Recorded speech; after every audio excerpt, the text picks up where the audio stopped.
Oh shoot, Joe Rogan does it, bro.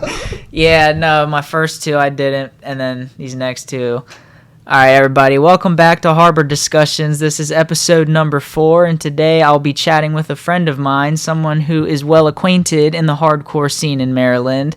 He's the pinnacle of the pit at local shows and is known for sporting an afro and a Raiders jersey.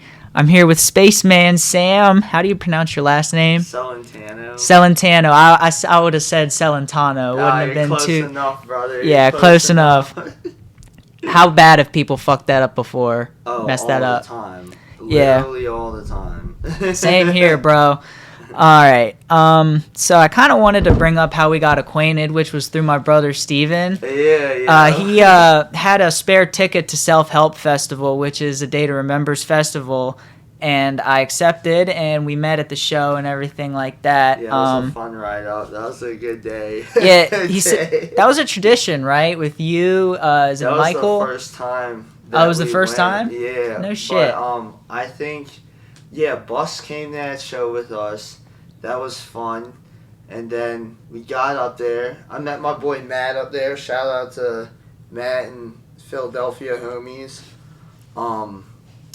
That was a good time. It really was. It took us forever to find parking. And we parked on that bridge, and then we had that great pregame. Yeah, it was a free spot too, right? Yeah. It wasn't far either. Nah, that was dope. Yeah, that was my first time. No, go ahead. I remember drinking a lot that day. Yeah. I met my boy Bobby that day. Shout out to Central Mass Hardcore. My boy Big Bobby in the house. And then, it was a good time, man. That was a good time. Hell yeah. We met because I was moshing during Angel Dust. He popped me in the nose. He was like, yo, my bad. I was like, yo, it's good, it's all good. I remember that because I remember you kept trying to mosh after that. Yeah. My brother was like, yo, Sam, chill out. Your nose is... Chill. I said, nah, son, I gotta get in the pit, yo. I met my homegirl Anna. Shout out to Anna Constantine. That's the homie. I met her there too. During Under Oath. No shit. Yeah, it was during Under Oath or a Day to Remember set. I met her, and we've gone on to be like really, really good friends. So, yeah, man, that was a good day. So you seem to network wherever you go, huh? Always, you gotta meet. You just gotta be on the move. Always gotta be ready to meet somebody new. Absolutely. When did you start going to shows with my bro? I started going with Steve. I think. The first show that Steve and I went to was Every Time I Die. No, that's right. Steve and I went to my first hardcore show together. That was Integrity, Church Burn, God's Hate, Queensway, and what's Chokehold. No shit. That was in 2015. You said that was your first hardcore show? My first hardcore show. No kidding. Yeah, Steve and I went to that. How old were y'all at the time? I was 21. Okay. Turning 22, and I think Steve Steve had just turned 22. Yeah. Yeah, because we're the same age, so. Figures. Yeah. So okay. Pretty dope. That show was crazy. It's also recorded. Shout out to Sonny Singh and Hate 56 because he's recorded most of my moshing. Insane Mosh Ventures have been documented by Sonny. Absolutely. I was going to bring that up a little later, but literally, bro, it's not even just him, man, because I've seen you in multiple videos just because I like to watch, concerts that have happened in Maryland and stuff like that, especially ones that I've gone to. Because... I like to get the visual experience. I've tried to keep away from getting on my phone during the concert. Yeah. I think it's important to be there, but at the same time, you just love getting footage, especially of you sometimes, But so do you like to go back and watch yourself? I haven't. I used to, but I haven't for a long time. Yeah, I get you. So that was a little early, but dude, yeah, I've mentioned Sonny in 3 of the 4 episodes so far because he's a good dude. Good dude. He just got a Rolling Stones article. Did you hear about that? No. Oh. Yo, that's insane. I'm so happy for him because he's one of the hardest working dudes.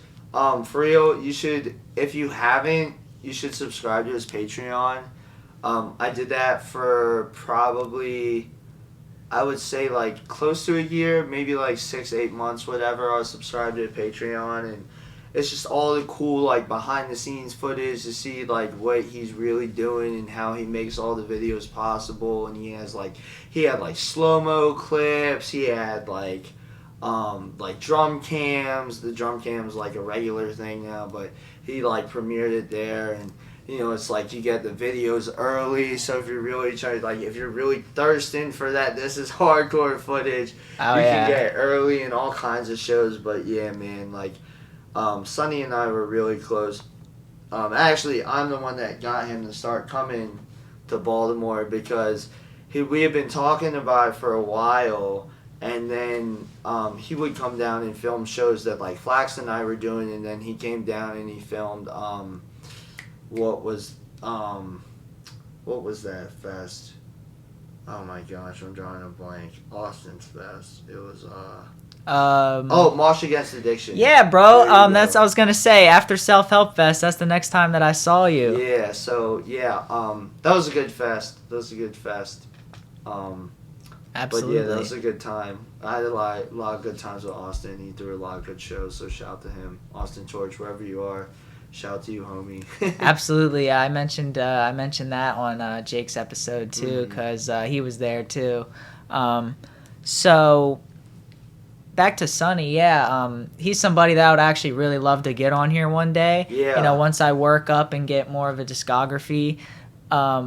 But I'm glad you mentioned the Patreon, you know, because that would be something I would definitely subscribe to because I like doing my research, so that would be something that would be beneficial. Tight, man. He just filmed Rage Against the Machine. I know, dude. He's busy as hell. Show. Yeah, dude, he's really blowing up. Like it's bigger than hardcore now. You know? It's like it's not just like hardcore. You know, like I'm happy for him because he has like real legitimate talent. Like he could work for any, like, you know, bigger bands or work for do whatever, you know. Right. His possibilities are limitless. It's all because he created it for himself. So, you know, he's a hardworking dude, super humble dude, super nice, super kind, and would definitely love to like link up with him if I'm ever back in the Philly area. So yeah, absolutely, man. And that's the thing, like, he's so busy that I know if I ever got a chance to talk to him, it would be like I would definitely go down to Philly, like, no questions asked, Philly's a tight place. Philly's cool, man. There are a lot of great shows there. If you ever get a chance, you gotta go to First Unitarian Church. Yeah, he's got so many videos on that church. I've been to a lot of shows there, but watch out, yo. The floors get super slippery, so you're trying to mosh hard, it get a little rough out there. I remember I had many times where I've been trying to mosh. I've like slipped on the floor, and I'm like, oh my god, I'm gonna break my neck out here. Yeah, dude. Steven, you know, Steve broke his neck. Not his neck. Jesus Christ, his leg. Yeah. Yeah, no, I know he broke his leg at Soundstage. Oh, yeah, dude. And we went to go see Kubla Khan and Knocked Loose. Right. And a few other bands. And he was literally, like, he took a T-shirt that was on the floor and he was literally wiping it up with his foot. And I was like, damn, you really out here. You don't want that to happen. Playing around. No, I don't blame him, dude. I was slipping, too.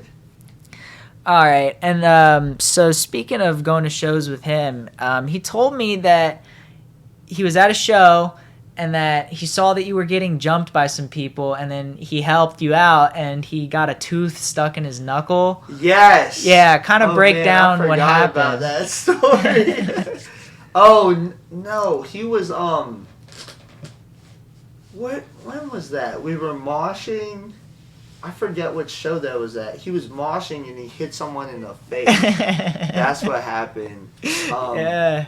Yeah, no, that was crazy. I forgot all about that. I'm gonna have to ask him about that one. Yeah, I was gonna try to see if I could get him on. Yeah, kind of around the same time. Together, and we can tell a bunch of crazy stories. Absolutely. Now we were talking about A Day to Remember's festival. Do you like the direction they've gone with more, like, because they've been leaning really heavy towards that like pop punk sound? Do you dig that? I've been listening to them in a while. Yeah, I haven't listened to a lot of like pop punk, hardcore, none of that. Like basically all I listen to these days is like rap, and then I listen to like Hare Krishna music. So Right. it's called like kirtan, Okay. kirtans and bhajans. So I listen to a lot like there are a lot of cool like Hare Krishna band. Actually, so this is the cool thing. Like in the '90s, there was a lot of like Hare Krishna, like a lot of people like Hare Krishna when it came to the U.S. It started in New York, like in the '60s. Prabhupada came from India and he settled in Pennsylvania and they ended up in New York, and so a lot of like bands are attached to Hare Krishna. So there's a whole genre of hardcore called Krishna core, and it's like Krishna conscious hardcore. So there are bands like Shelter, Better Than 1,000. Next Step Up has this song called Nrsinga, and it's about Lord Nrsimhadev, who is an incarnation of Krishna. Okay. Krishna came down as half man, half lion, and he came down to conquer the mighty demon Hiranyakashipu. So he rips him in half with his bare hands and wears his intestines as a garland. And so that's the song Nrsinga by Next Step Up. That's what that song's about. I'm gonna link that for that the song people. is Yeah. dope. Absolutely. Definitely throw a song in there. But yeah, so like I said, there's a bunch of like Krishna conscious bands, and there's a new band that I need to check out. They're called Godhead, and they're like a Krishna conscious hardcore band. They're from California, so but yeah, like who else? Cro-Mags, Krishna conscious, Krishna core band. Does it fit in kind of with the straight edge scene? Sort of, kind of, yeah. But Okay. they're not as edgy. Right. As Yeah. kids, you know, like, they're a little bit more laid back, you know. But yeah, so it's pretty cool. You know, people that practice like devotees, people are like devout practitioners of Hare Krishna. We don't eat meat. Then there's the 4 regulated principles. So it's no meat eating, no gambling, no illicit sex, and no intoxication. So you know, illicit sex would just be like sex outside of a relationship, like anything like. You read my mind there, because I was Yeah. literally gonna like say. People ask define- all the time. It was like a hard thing for me to understand too, but yeah, it's like anything that's like sex outside a relationship. Right, and, just not you know. meaningless sex. Right, exactly. So. Yeah, that's a good rule to have for sure. Yeah, and Bad these for the things like help mentality. you when you like practice these things like very seriously and like sincerely. They help you like advance in spiritual life. So Oh, absolutely, things, yeah. like I still struggle with like the meat eating and like You know, man, I was gonna say, you know, illicit sex is a hard one. But it's something getting like tough. meat eating is something that I've been like considering on changing a little bit. But yeah, that shit's hard. I dude. still eat meat. It smacks. I eat like chicken and seafood, right? Right. Like, you don't eat beef. Like if you're gonna eat meat, like whatever you do, just from a Krishna conscious standpoint, like don't eat beef because in Krishna, like in Hare Krishna, so we have 7 mothers, right? You have the wife of the spiritual master, you have the queen, you have your original mother, you have the nurse, you have the cow. The cow is Danu. And the cow is your mother because the cow gives you milk, which gives you life. And then a lot of things like yogurt comes from the cow, cheese comes from the cow.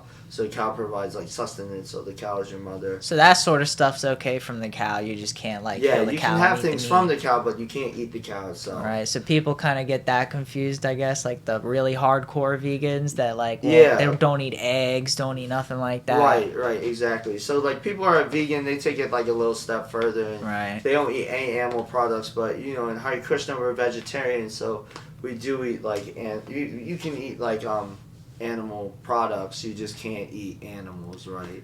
Yeah, we've just gotten messed up with the way we kill and treat animals for It's food. terrible. Yeah, no, because like back before it was mass produced, and it was like indigenous people, Yeah. hunting bison and things like that. Right.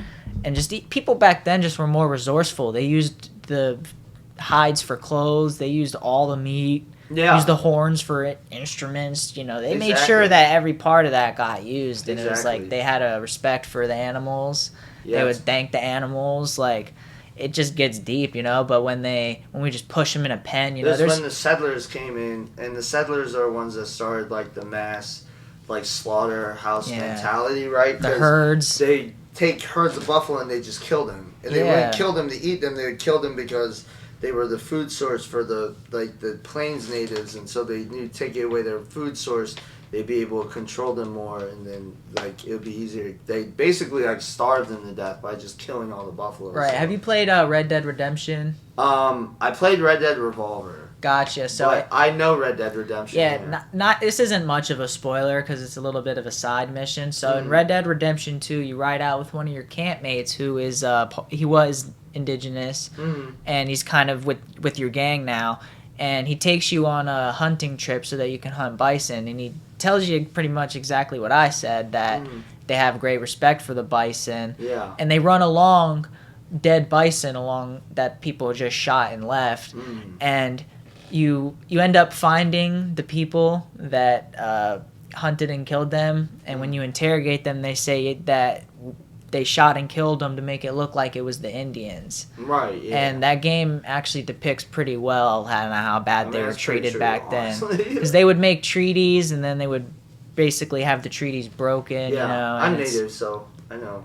Yeah. Yeah, my people, I'm Cherokee and Mohawk on my mother's side, so, you know, the Trail of Tears, like when our people were forced out of, like North Carolina and Georgia, the Cherokee people, and we had to migrate all the way to Oklahoma and settle in Oklahoma, and it was just, you know, a really traumatic experience for our people, because it was like thousands of miles, you Right. know? And they had to walk, and it took like a really long time. Are you familiar with the Lumbee tribe? Yeah. My friends that I was telling you about, their family is part of the Lumbee tribe. Yeah, I have friends who are Lumbee too. Yeah, a lot of people are kind of misinformed on a lot of those topics, for though. It's sure. important to, you know, let people know. Yeah, you gotta be educated. Yeah, it's all about the right teacher, you know, because the education system, I mean, I don't want to say it's broken. I went to decent schools, but it's like the way that they teach history is a little weird. Yeah. You know what I mean? Because they it's leave a getting lot. weirder for sure. Yeah, they're just leaving out details that are important. Details. They're just trying to whitewash history at this point. So. Yeah, quite literally whitewash. Yeah, like literally. So I go to school. I go to University of Maryland. I'm in my going into my second semester of junior year. I'm a sociologist, so Nice. I'm always studying social issues and social problems. And then I have like a couple classes. There's only like 2 Native American classes on campus, and I think it's kind of ridiculous. Like they had a Native American Studies minor, and they got rid of it, and I need to talk to some higher up people and get that fixed, because you know, like as students in Maryland, we have a lot of say in like our curriculum and what goes on. So like just representation. Yeah, really. we have a lot of representation. Yeah. And, you know, the student government and all that other stuff. So I'm excited. We have a club. We have a Hare Krishna club. It's called the Bhakti Yoga Club. So Bhakti means devotion, and yoga means service. So Bhakti Yoga is like devotional service, and like that's people who like take up Bhakti. That's the way to get rid of karma. Like the only way that you can rid yourself of your karmic reactions is by taking up Bhakti, which is devotional service to the Lord. So I took up Bhakti, and I'm always trying to engage in like some type of service. There's 9 different ways that you can serve. I have them on my phone, so I will tell you what they are. So kind of like good deeds sort of thing? Well, there's praying, there's remembering, there's chanting, there's association. Okay, so you meant in a spiritual sense. Yeah. Okay.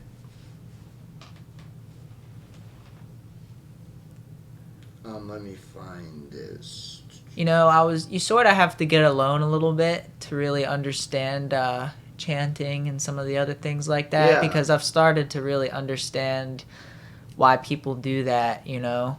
Yeah, I have my bead. So this is my bead bag. I'll show you my bead. So it's Archanam, which is worship, Vadanam, which is prayers, Dasyam, which is carrying out instructions. So like if I were to read the words of my spiritual master, and then like if someone instructed me to do something and I like did that, like spiritual instruction, so there's that. There's Sakyam, which is friendship, like associating with devotees and things like that. There's Atma Nivadanam, Nivedanam, Atma Nivedanam, which is complete surrender, which is like the perfection, is where you're completely surrendered unto the Lord. Padasevanam, which is serving. So, like if I'm going out and doing service or whatever. There's Smaranam, which is remembering. Kirtanam, which is chanting the holy name. And then there's Sravanam, which is hearing. So that's like if people are talking about Krishna, like right now is service because you're hearing about Krishna. So Right. that's like another way to do service. So yeah, those are like the 9 ways that you can do devotional service. Okay. And then I have my these are called japa beads, and you chant on them. There are 108 beads, and you say the Panchatattva mantra on this bead, which is Jai Shri Krishna Chaitanya Prabhu Nityananda Shri Advaita Gadhara Shivasai Gaura Bhaktavinda. And then on each bead you chant the Hare Krishna Maha Mantra, which is Hare Krishna, Krishna Krishna, Hare Hare, Hare Rama, Rama Rama, Hare Hare. And like you can leave the A off at the end, so it's Hare Krishna, Krishna Hare Hare, Hare Rama, Rama, Hare Hare when you're chanting. So, and that's like you chant that. Now, then, when you do that sort of stuff, do you kind of transcend in a way? Yeah, you feel it. So what it does is Lord Chaitanya, I was telling you about like Lord Chaitanya earlier. He was a saint and incarnation of Krishna.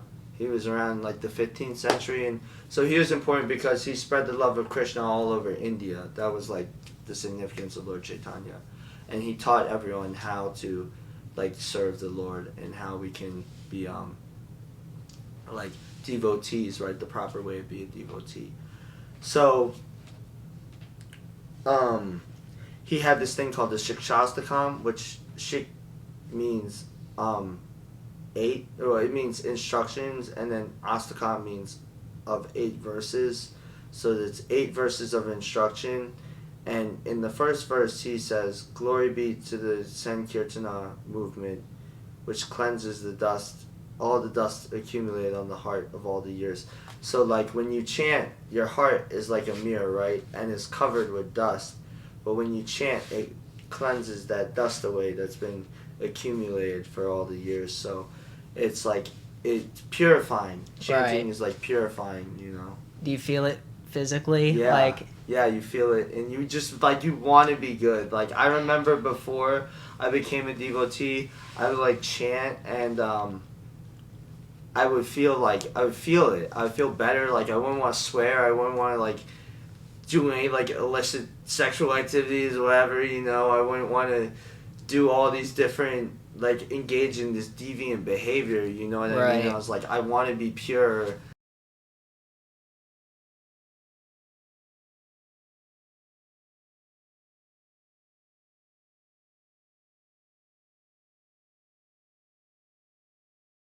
Yeah, that was fun. But yeah, I mean, no, it's awesome. Like, you feel it in your soul. You just feel better.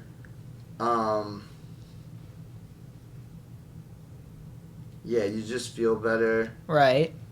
And it's good. Like, it's good for you, Yeah. Like, it makes you want to be a better person. Right.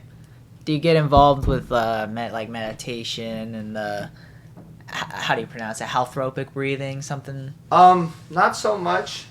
So there's a specific form of yoga called Astanga yoga, and I can't really show people how to do it, but you place your right leg over your left leg, and you put your hand, like your middle finger and your pinky, and you like hold them together on your legs, and then you stare at the tip of your nose, and your eyes are supposed to be half open. And when you chant like this, it's supposed to make you focus on the Paramatma, which is, I'm going to show you right now.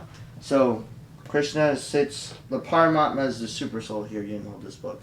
So the Paramatma is the super soul, and it sits in every atom of everyone's heart, and that's what Krishna looks like in the heart of everyone as an atom in his Mahavishnu form. So he has the 4 arms, and he has the mace, the conch, the Sastra chakra, which is like that disc thing you see, and then he has the lotus flower. The lotus flower is where all creation stems from. All creation stems, well, like in Hare Krishna, and Hinduism too. All creation stems from the lotus navel of Lord Vishnu. So, when Krishna is in his Vishnu form, he's creating things, but when he's just himself, like playing and with the gopis, he's in his transcendental two-arm form, which is like his perfected form. So this is interesting. I'm gonna tell the people what this book is because I may or may not get into reading please, this. I can get you one of those books if you want. The Science of Self-Realization, His Divine Grace, A.C. Bhaktivedanta Swami. Yeah, Srila Prabhupada. And founder of the International Society for Krishna Consciousness. For the people out there that are listening and get interested as well, I want them to be able to... Yeah, that's a great book. Actually, this is a really good starting point. So in this book, it teaches you like all the basics of like Krishna consciousness, right? So like the first chapter is called Learning the Science of the Soul, and like it explains like the spirit science behind like Hare Krishna and the Krishna consciousness movement. And then the second part is called Choosing a Spiritual Master. So like if you did become a devotee and you wanted to like advance and take that next step, it teaches you like how you would choose your guru and what you should look for, and like why it's important, because there have been a lot of fake gurus, and fake gurus can be very deceiving and misleading. So it's important to have like a real, true, good guru who's going to actually give you the spiritual instructions straight from like the Lord, and not tell you like their own brand of spirituality. And then there's a chapter called Looking at the Cultural Background, and that's just like how Hare Krishna was in like India, and tells you like literally like the cultural background of like Hare Krishna and stuff like that. And then chapter 4 is really interesting for a lot of people out there that might be Christian or might not understand, like have questions about, well, how does Hare Krishna relate to Christ, and like what do they have in common, what's different.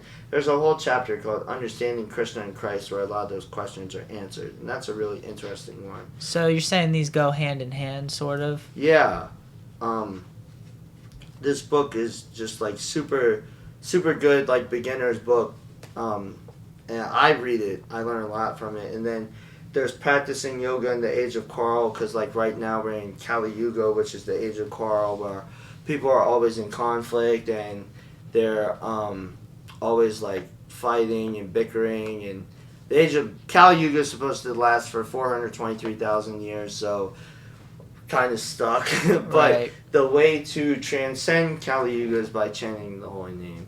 So that's what Lord Chaitanya prescribed to us and brought us the holy name, so it's accessible for us, so we can always access Krishna through chanting the holy name, and we can make it through Kali Yuga successfully. So I'm gonna be honest, I've always considered meditation. I never like totally put it past me, but I think it's hard to understand for people, because a lot of people kind of just sit and try to get quiet and try to breathe, and they obviously don't feel any sort of transcendence. They don't feel anything profound, and it can be hard to understand how people benefit from it.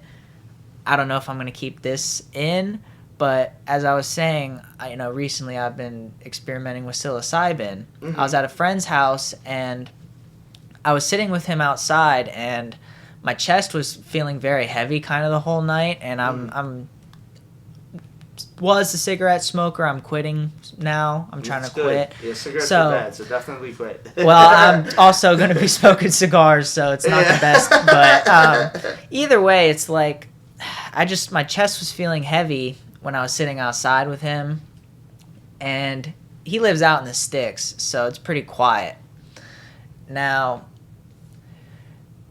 outside you can hear all these bugs, sounds like cicadas around you everywhere, even if they're not in season. It's just, the crickets, all that shit.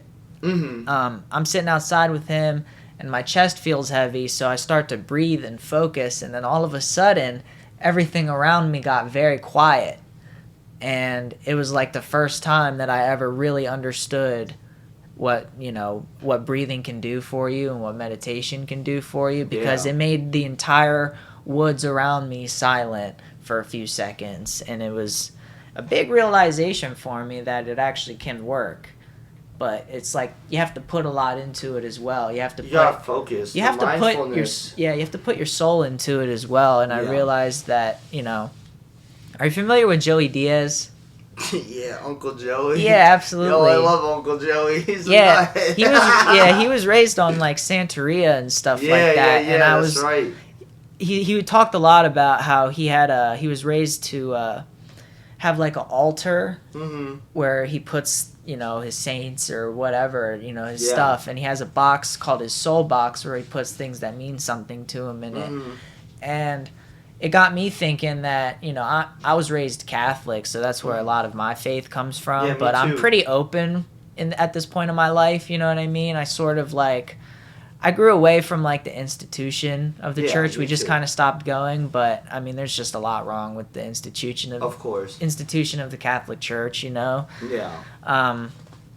Last time I've gone was for funerals and stuff like that, but it's like, yeah, me too. I get very personal with my faith. A lot of people say that, I'm not opposed to going to church or anything. Yeah. But, I realized that I needed to get a little more spiritual. So it's like I was telling you earlier, I started buying, figurines of saints and religious figures that mean something to me, and just gathering things that were given to me by family and stuff like that. And I was at my house and I did sort of a solo experience, and I was in my basement and I had these things around me. I set them down on a bag that used to belong to my uncle that passed away when he was in the army.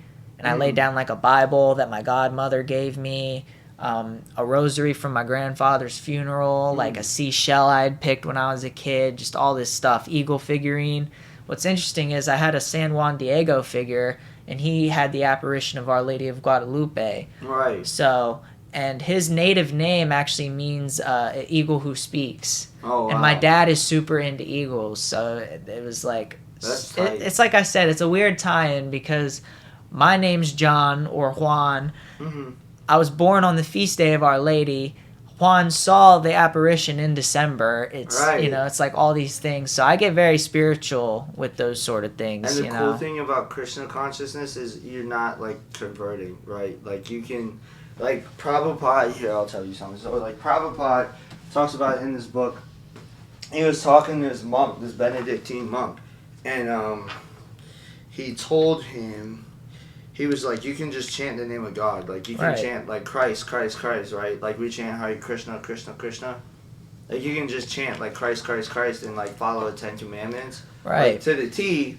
And if you do that, like, you're honoring the word of God, and, like, boom, perfect. You're going back to Godhead, right? Yeah, I don't see why people are so opposed to other religions, because you can just kind of adapt how you feel comfortable. You know what I mean? There's no reason you can't, take certain beliefs and practices from other religions to use in your life. I think religion is meant to be interpreted to the individual mind so that they can do with it as they feel and, become better in their own way, because not everybody has the same issues. Not everybody's going to live the same way.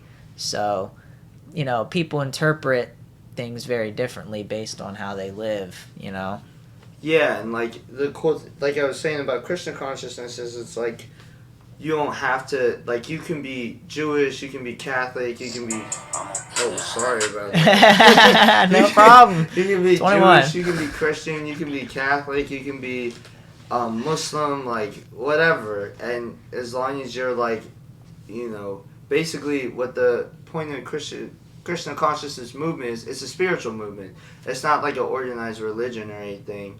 It's a spiritual movement that goes back 5,000 years. It's to propagate the love of God, to get people to love God and to love God, in that proper way. Like a lot of people like cut corners. Like, for instance, one issue that Prabhupada had with like Christian people is like they would say animals don't have a soul. Right? Yeah, right. But animals do have a soul. Oh, absolutely. Like, animals have souls. And then people are like, well, we're better than animals. But it's like we do the same things as animals, right? We eat, sleep, we mate, defend. we just have more complicated ways of doing it than animals do, you know. Right. Animals don't have in vitro fertilization, but animals still have sex, and animals still have children, and they still eat food, and they build houses, and they can solve puzzles, and you know, they have their own languages, like everything. So there's nothing that separates man from animal other than the conquest for, like, or not even the conquest, but like the quest for spiritual striving, you know, like trying to develop that spiritual life, that spiritual consciousness. That's what separates men from animals. So if people aren't trying to engage in some type of spiritual life, they're just animals. This is the same thing as animals, you know. Yeah, a lot of people that have taken psilocybin have said that it's made them, you know, go vegan, because it does get you very in touch with the earth if used correctly, you know what I mean? And it's like, it made me realize a lot more about, you know, animals, how much life there is, you know, because the way that mushrooms grow, it's the spores basically just shoot out into the environment. Exactly. And I started to think of bugs in that sense, because that's kind of the most common thing that we'll kill. You know, we'll just see a bug and go for fun, you know what I mean? But I was like, well, Jesus, man, it's like, because you think about grass, it's all these bugs that kind of shoot and jump around, you know? Yeah, and like, where was that? Oh yeah, so like we were talking about like psilocybin, like the medical capabilities for like psilocybin. So actually, Hopkins does a lot of research on psilocybin. Yeah, they have for a while. Treatment for depression, PTSD, anxiety, like treatment-resistant depression. So I actually do ketamine therapy, ketamine infusion I've therapy. heard of that too. And then I've done like ketamine in the past, like not really recreationally, but as like self-medication before I was able to get the treatments. And so I always would use it for like spiritual purposes, and like I've done some really deep meditations, and it really has helped me because like I suffer from mental illness. So I guess we can just jump into like mental illness. Like I suffer from mental illness. I have PTSD. I think we all do. Bipolar. I have a personality disorder that I'm working on. I'm really just started like opening up about, because there's a lot of stigma around like personality disorders. Right. I'm trying to like break that. So, but yeah, I have OCD, PTSD. Personality disorder. I have PPD, and I have like ADHD. Right. So they're not really things I struggle with. They're things I have, but like through therapy, everyone should go to therapy. If you got mental illness, get yourself a therapist, and please like start working on yourself. This isn't me preaching. This is just like me encouraging everyone that would listen to this to please take that extra step. I've tried therapy. We all need help, I've gone to a guidance counselor at school. I mean, it's it too definitely hard. Like life is too hard to just go through it all on your own. Like we all need someone to just, even if you just need someone to talk to, please like get therapists, get the help you need. Like they're there, they're available. I've been going to therapy for 7 years, and honestly, it's like changed my entire life. Like I'm just so grateful. Yeah, I think trauma is sort of the biggest key factor in mental illness, and just any sort of, and most conditions, honestly. I think that it's kind of, that It's should hard. be the key term, And it's complex. Like I have CPTSD, which is like complex PTSD. So Right. it's like different. You have to sort through all that trauma. I do EMDR, which is eye movement desensitization, or like, what does it stand for?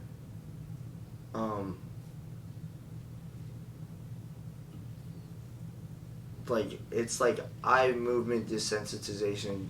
Sort of explain that, because I Reprocessing think or I might something. know what you're talking about. Yeah, so EMDR is like a therapy where you do like bilateral stimulation. So like you could be like tapping or like finger movement, and as the fingers are moving, you're like thinking about a traumatic event, or you're discussing this traumatic event, and the finger motion helps you to like take your mind off of the traumatic event and separate it. Kind of like with ketamine. Ketamine does the same thing. Ketamine's a dissociative tranquilizer Right. for like people who don't know what ketamine is. And the way it works is it like slows everything down, and you dissociate. So like while you're dissociating, you're able to reprocess events that might have happened by.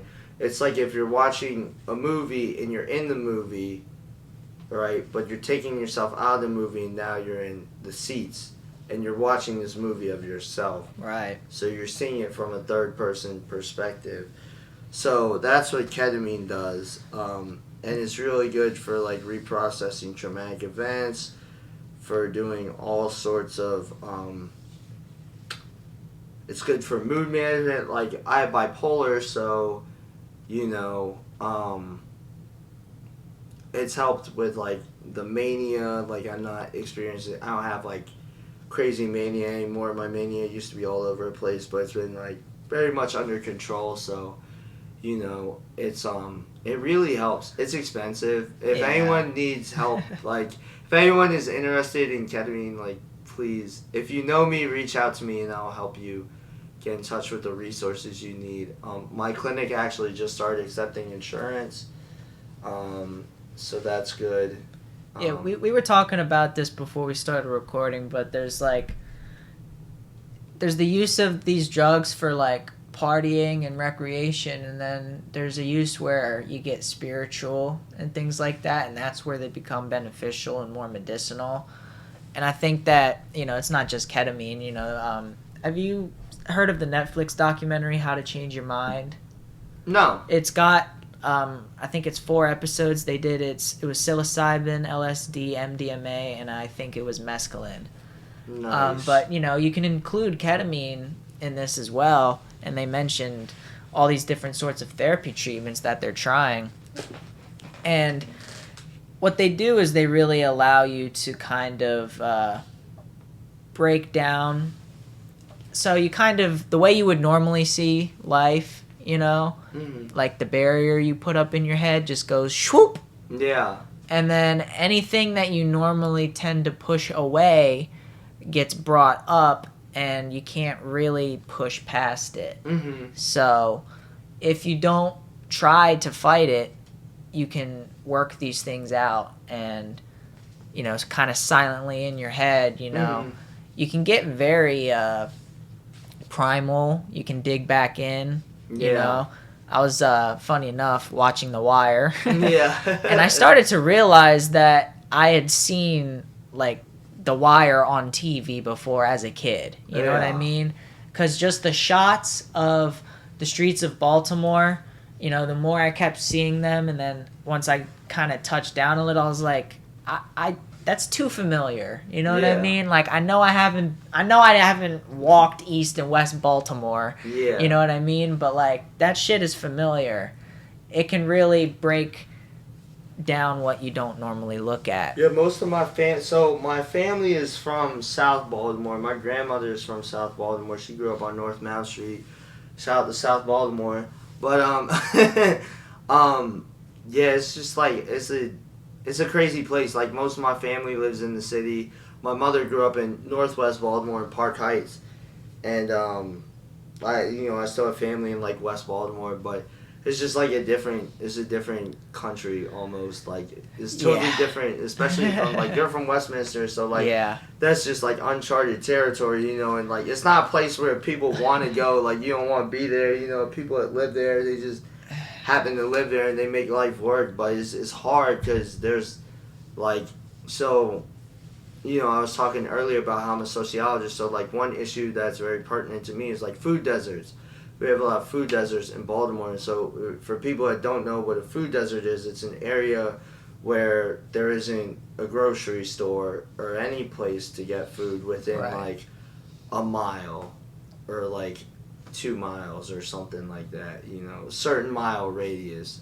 You don't have access to a grocery store, so instead of you being able to like I live down the street from a Giant, I could hop in the car, drive to Giant, I can hop in the car, drive to Trader Joe's. I don't drive, but like you know what I'm saying. Yeah, like, right. I can get there, public transit, it's easy to get there, but for these people, they don't have the same access to food that we do, so they really struggle. So there's certain things in place. There's like community gardens, there's food kitchens, there's people doing different things within the community to create more food accessibility, because there's a big problem.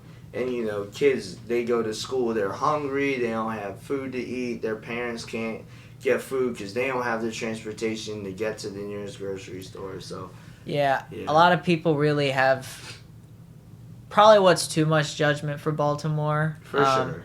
And watching The Wire, while it is television, it's very realistic, and it gives you an idea of why things are the way they are there, because it's the product of a lot of broken homes at the end of the day. A lot of corruption. Yeah. At higher levels, like government, city government, police. I saw this article in the news yesterday. This official just got indicted for like fraud and theft and stuff. Mm-hmm. Like, man, this money Embezzlement should be and all going that. to the people, but like the people in the city don't see. Like, there's a lot of money that goes into the city, but a lot of the people don't see the money because it gets either pocketed or it gets distributed into projects that aren't really meaningful. So the funding's messed up. Yeah. And if it's if people if you work in like a warehouse, and you have a boss who's constantly on your ass to get a certain amount of things done, even if it doesn't make sense. Like, I used to work at a department store in the mall. I don't want to call it out because it's good. They're good people there. Yeah. But during Corona, after things calmed down and I went back, they switched a lot of things to online, so we began shipping out of there, like almost like Amazon, except it was anything in the Belk. Fuck it, yeah, it was a Belk. Yeah. So basically, the management would have me in the back by myself with maybe one other person helping me, and they would basically be so concerned with getting the amount of orders done per day that they would have like 5 people out getting the orders, and they would be bringing me entire racks of shit to the point where it would be piled up to the back of the room. I'd have like 10 racks filled with clothes and stuff to pack. It's crazy. Yeah, and it didn't make sense because they're so concerned with getting the numbers up, the number of orders up, that they're not even going to get them out that fast because you only got one person packing the orders. Right. That's essentially the kind of logic you can use for what these people do. They're so concerned about numbers that they're just, pushing the work where they need it. You know what I mean? To make the numbers look good. That's the problem with schools, Like, I just got done season 4 of The Wire, which had to do with the school system and stuff like that, and it pointed out how, like, for truancy and things like that, they only brought them in like once a month or something like that. Yeah. And just so that they could have a stat, and also like the Maryland State Assessment, they would basically cut time out of other subjects in class so that they could teach the MSA, just so that they could make it look like the school was doing better than it is. Yeah, there's a lot of issues with the city schools, and like a lot of the city schools, they don't even have like the proper infrastructure for the kids to be able to attend schools. Like, the air conditioning might not be working, so they'll miss like a number of days of school because they have to fix the air conditioning, or like they might be short staffed, so they don't have enough teachers to teach the certain subjects that the kids need to learn. And then there's the whole like prison, like the school to prison pipeline, about that. So like kids get in trouble at school, and then they get in legal trouble because like they're missing school, they miss too many days, and then like they might get detention. And then after that, like they get on probation or whatever, and then it sets them up for a life of like crime after that because they can't even go to school. They just keep getting in trouble, and so that's a lot of inner city schools, not just Baltimore. That's all over the country, New York, everywhere. So yeah, it's a big issue. I was going to say something related to school, but I just think that people need to have empathy, you know what I mean? Because, like, I went to alternative school in Westminster, and there you got to see a lot of the, kind of troubled kids, and I got to realize that, the reason that a lot of kids miss school is because they have family to take care of at home, There's a girl in my class who, like, literally had to take care of siblings and stuff like that, to the Right. point where she would be exhausted in class, you know? Mhm. And it's like not everybody kind of knew that. But, Yeah. and I was explaining, I want to say it was to Ben or Jake, just how much the teachers there cared, you know, not that, and it's, you know, I understand teachers go through hard times, but it's like, got to realize that most kids are not having great things going on at home. You know what I mean? You talk to a lot of people. It's I had a like, hard life when I was in high school. My life was difficult. I got expelled my senior year for fighting. sophomore. And then, well, it's all good. I mean, this kid jumped me in the stairwell. I beat him with a lock. So, like, he kind of had that coming. Yeah. I'm not a violent person anymore, just so everyone knows. But I already told my story of how I got past life. expelled. But yeah, so I got expelled my senior year, and then there was like a box cutter in my. There was like a 2-inch box cutter in my wallet. I wrestled at the time, so I kept the box cutter on me and like cut tape off my laces. I got you. So he finds the box cutter, and then he was like, "Oh, someone said you were going to kill this kid." And Jesus so Christ. the cop, he pressed charges against me. I was 18. I was facing like 3 years and a $5,000 fine. Beat the charges because my aunt's a DA. She got me out of that. Whoop, Thanks, whoop. Uncle Lynn. You're the GOAT. Auntie Jay, you're the GOAT. Thank you so much. So, got me out of that, and then, I ended up only doing like 10 hours of community service because she worked out a deal with the state's attorney because she knew everybody in the state's attorney's office. So, but yeah, I mean, like, talk about like run-ins with the cops. It's just like things that, like, I'm mixed. I'm African American, Native American, Italian. So like, as a black person, just as a person of color, like having to deal with the cops can be a little bit tricky sometimes, and that was definitely one of the trickiest situations that I found myself in like police interaction. But right. at the end of the day, it's all good, and like I ended up running. So funny story about that. I ended up running into that kid later after we had graduated. I was working at a warehouse. I worked 6 to 2:30. I gotten off. I had to take the light rail, and then I had to take the bus to get home. So I took the light rail, and I was on the bus, and I saw him on the bus, and he sat next to me. And he was like, "Man, you beat me with the lock." I was like, "Yeah, man. I'm sorry about that." He was like, "Yo, it's all good. I'm sorry." He was like, "I'm sorry too, man. I shouldn't have hit you." I was like, "Yo, it's all good." And we made up, and like we're cool, right? And then his mother, the craziest thing is his mother ended up being one of my regular customers at my job. No so shit. like her and I became like really close. And I didn't even know it was his mother until my mother said so. She said, "That's so and so's mother." I said, "Oh." Okay. So that's crazy. I didn't know that, but yeah, she was a nice lady. So I do have a question. Yes. Was the lock in your hand, or was it like a it slock? was in my hand. I had taken the lock part and put it on one side of my hand, and then had the lock in the other part on the other side of my hand, and I used it like a hammer. Yeah. Bang, bang, bang, bang. I'm diving back into kind of one of my topics. I didn't want to bring it up on what we were talking about earlier because you were getting very spiritual. Oh, you're and I good, didn't want to brother. ruin that. You know what I mean? So we were talking about when my brother kind of got into a fight at the pit. Do you have any like stories that are worth mentioning of either fights you've seen at shows or just ones that you've been in? You don't have to. Yeah. All right, it's time to tell a story. All right, so so I've definitely been in fights in the pit. There was one time I was in New York, I was moshing, and this guy like grabbed me and threw me to the floor, and when he pulled me back up, I just caught back in him in the face. Everyone was like, yo. I was like, yo, he just threw me on the ground. Like, what's up with this guy? Yeah. I've seen people get jumped. It shows. I'm not gonna name names, but I've seen people get beat up. It shows.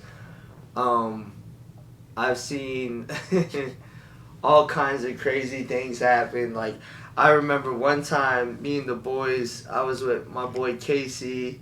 I don't know if Jake was there. He might not have been there. B12 But, homies? Yeah, the B12 homies. But yeah, Casey was definitely there, and I saw Hatebreed, Obituary, Crow Mags.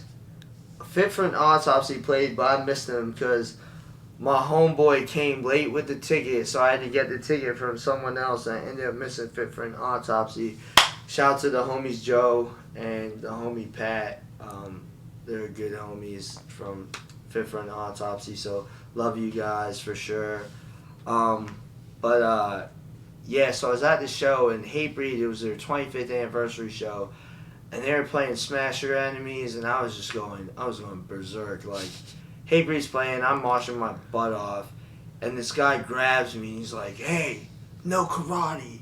Stop marching. And as soon as he grabbed me, the boys just swarmed him. I think my boy Danny was there. It was like 5 dudes. Like, yo, what the fuck are you doing? Stop touching my boy, yo. I'm going to beat you up. And I was like, man, you don't want to be touching me, man. I was like, yo, just let go of me, man. Like, get your hands on me. Don't put your hands on me. Don't put your hands on me. Yeah. A quick 3 warnings. Yeah, I was like, yo, you better chill out. And then all the boys were there ready to fight that old guy. He was about to get beat up. So, just so you old folks know, don't be putting your hands on people in the pit. No, anybody. It doesn't matter. Yeah. Like, here's the thing.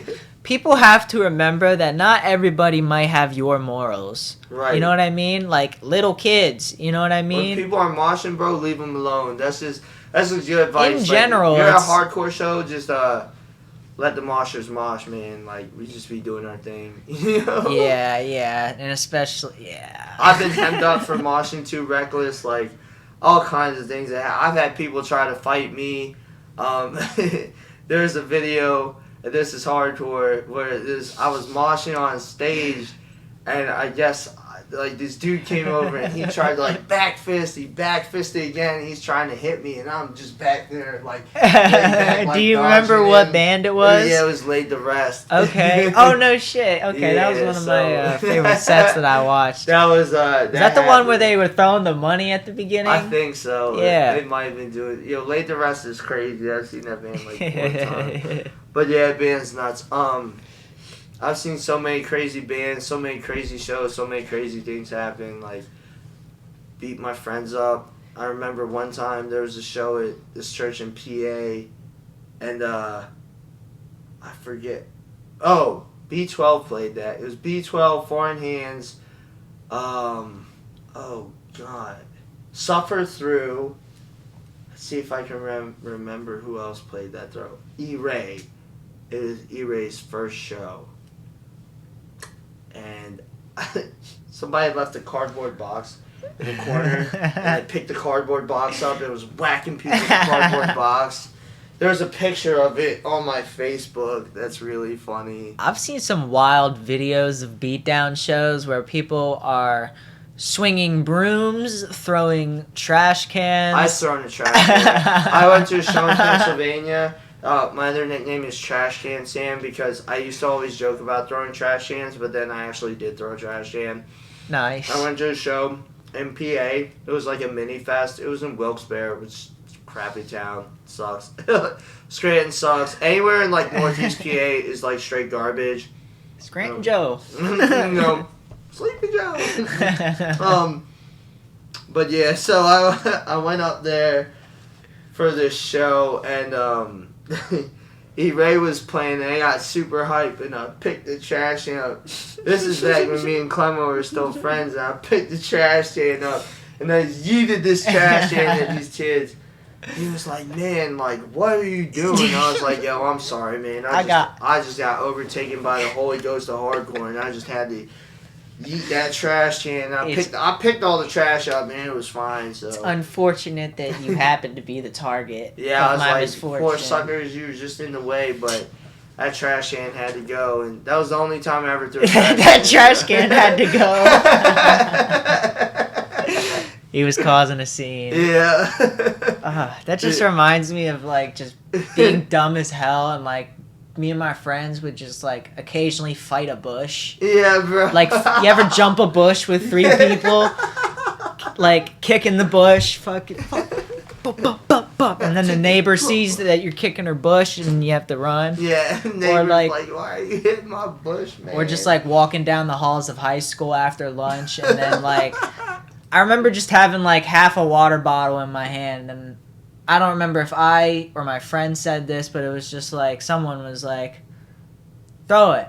I was like, "What? You think I won't throw it?" And I was like, "Yeet!" And I saw that like perfect spiral, and it just hit this girl right in the head.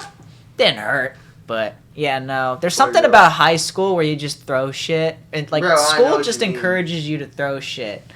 Like middle school, we wouldn't like spitball through a straw or nothing like that. But like we used same, to just make spitballs and yeet them at people. yeah, exactly, bro. So the teacher would be turned around talking to us, and then he would turn back around, and then you would just hear.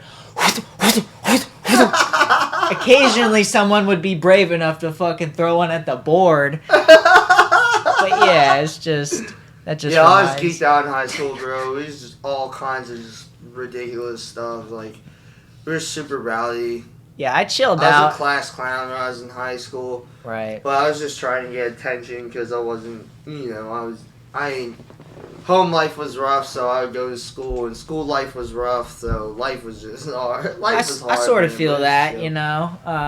I don't think I was a class clown to negate what I had going on, but at the same time, it was probably subconsciously what helped. You know what I mean?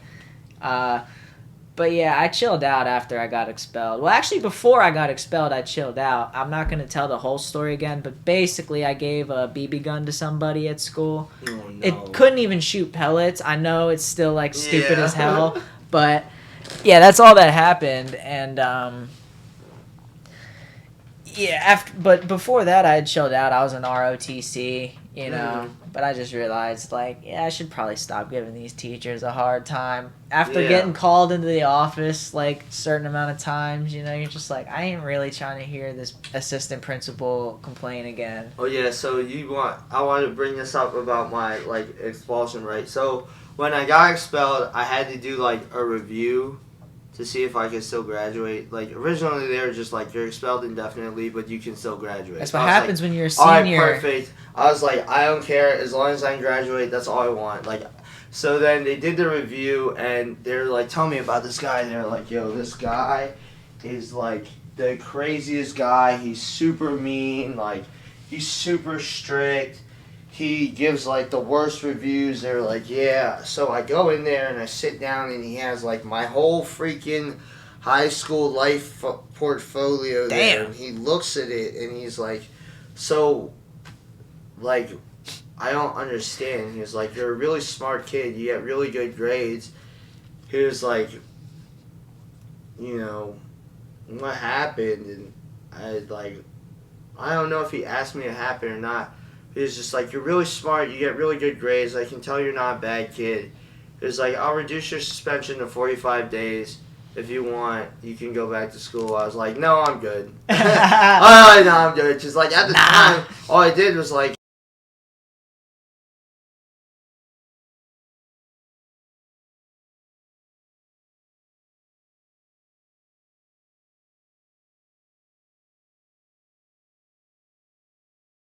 playing freaking Skyrim, you know? Yeah. So it was pretty... Like, I think I'd rather just stay home, bro. Yeah, it's pretty funny. So, yeah, I mean, I was living the dream. I was chilling with my friends every day, just at home doing whatever. That's what COVID was like for me, because I had online classes. No Zoom. They just uploaded the shit, so... Mm-hmm. Yeah, all I did was play Xbox. I went to night school in Dundalk. Nice. And, yeah, I met a bunch of, like, really interesting people there. I didn't want to be there. I was, like, super mad to be there. But it was easy. It was easy. And I ended up, like, really liking that class. I met some really interesting people, and I made it through there, so it's pretty cool. Yeah, the alternative school I went to actually is a night school as well, which yeah. I didn't know. There's a lot of shit that I didn't know about. No, night school was cool, man. Yeah. But I didn't know a lot about that school. Like, it's a middle school and a high school. It's a night school. Right. You know, you can voluntarily go to these places. Bro, it's I like... just listened to Metallica, like, every day and get super angry before I went to night school, and then just pretend to be really angry all the time. Right. And I just had this, like, I don't care attitude. I was a jerk. Right. I was a goof. I was definitely a fool back then. Like, I was full crap, so... From what my brother told me, you work in promotion, right? I did, yeah, You did? for a long time. I Yeah. promoted rap shows. I promoted EDM shows. I did some hardcore. Like I was telling you this earlier, so I used to do talent scouting with Pick It Up Booking. Shout out to Abe over there at Pick It Up. Hope you're doing well, brother. Shout out to Mike Flax, the GOAT. Love you, bro. But yeah, Mike gave me an opportunity. Sidebar Sam is like another one of my nicknames. That's because I went to all the shows at Sidebar for like basically 3 years straight. From like 2016, I started going at like the end of 2015 is when I went to my first Sidebar show, and then I went to every single show that Flax threw there from like 2016 all the way up to 2019, right? So after like 2016, he was like, "Man, you're here all the time." I started talking to him, and we became super close. Like, we were brothers. Like, we hung out all the time. I was always over his house with him and his girlfriend whenever he had parties. I would spend the night all the time. I know his mom. I know his family. His cousin. I'm part of his family. It's my brother. I love him to death. And we kind of grew apart. But I still love him to death. Like, he knows. If he ever needed anything and he hit me up, I'd be there for him in a heartbeat. Right. So, yeah, we started working together because I was like, yo, well, I go to shows all the time, and you're always working. You don't have time to always go to shows. I was like, I can go talk to bands, and like, I met a bunch of cool bands. I got Mind Force, Race Trader. There was this. Any band that I saw that I thought was like super cool, that would be cool to play Baltimore, I'd reach out to them. So was that the Sidebar through hardcore you got your start and promotion? That's how. Well, no. I promoted well before then. Right. So how exactly did you get started in that? I got started in like 20. So I started raving in like 2015. I got my start in the rave scene. Okay. And I was raving all the time. My family is BCR. Shout out to Baltimore City Ravers. Y'all know who you are. I love y'all. But yeah, so like started doing events. I didn't really get involved in the promotion until like a little later. Because my friend Ruben, shout out to Ruben Rodriguez, that's my man. He had a company called Pulsar Productions, and so he would throw shows, and so I started like working with him, doing promotion for him, and then eventually I became the promotion manager. I mean, it was really just like him and I doing everything together. So I was the promotion manager, so I would go out, I'd recruit people to like join the team, and then all they had to do was send out invites, and then they get invited to shows. And you think it would be simple work, right? But people just want to go to shows. They don't feel like doing the work, right? So yeah. There's definitely that. But yeah, I did promotion with him in like 2016. I'm trying to think if I did a promo before then.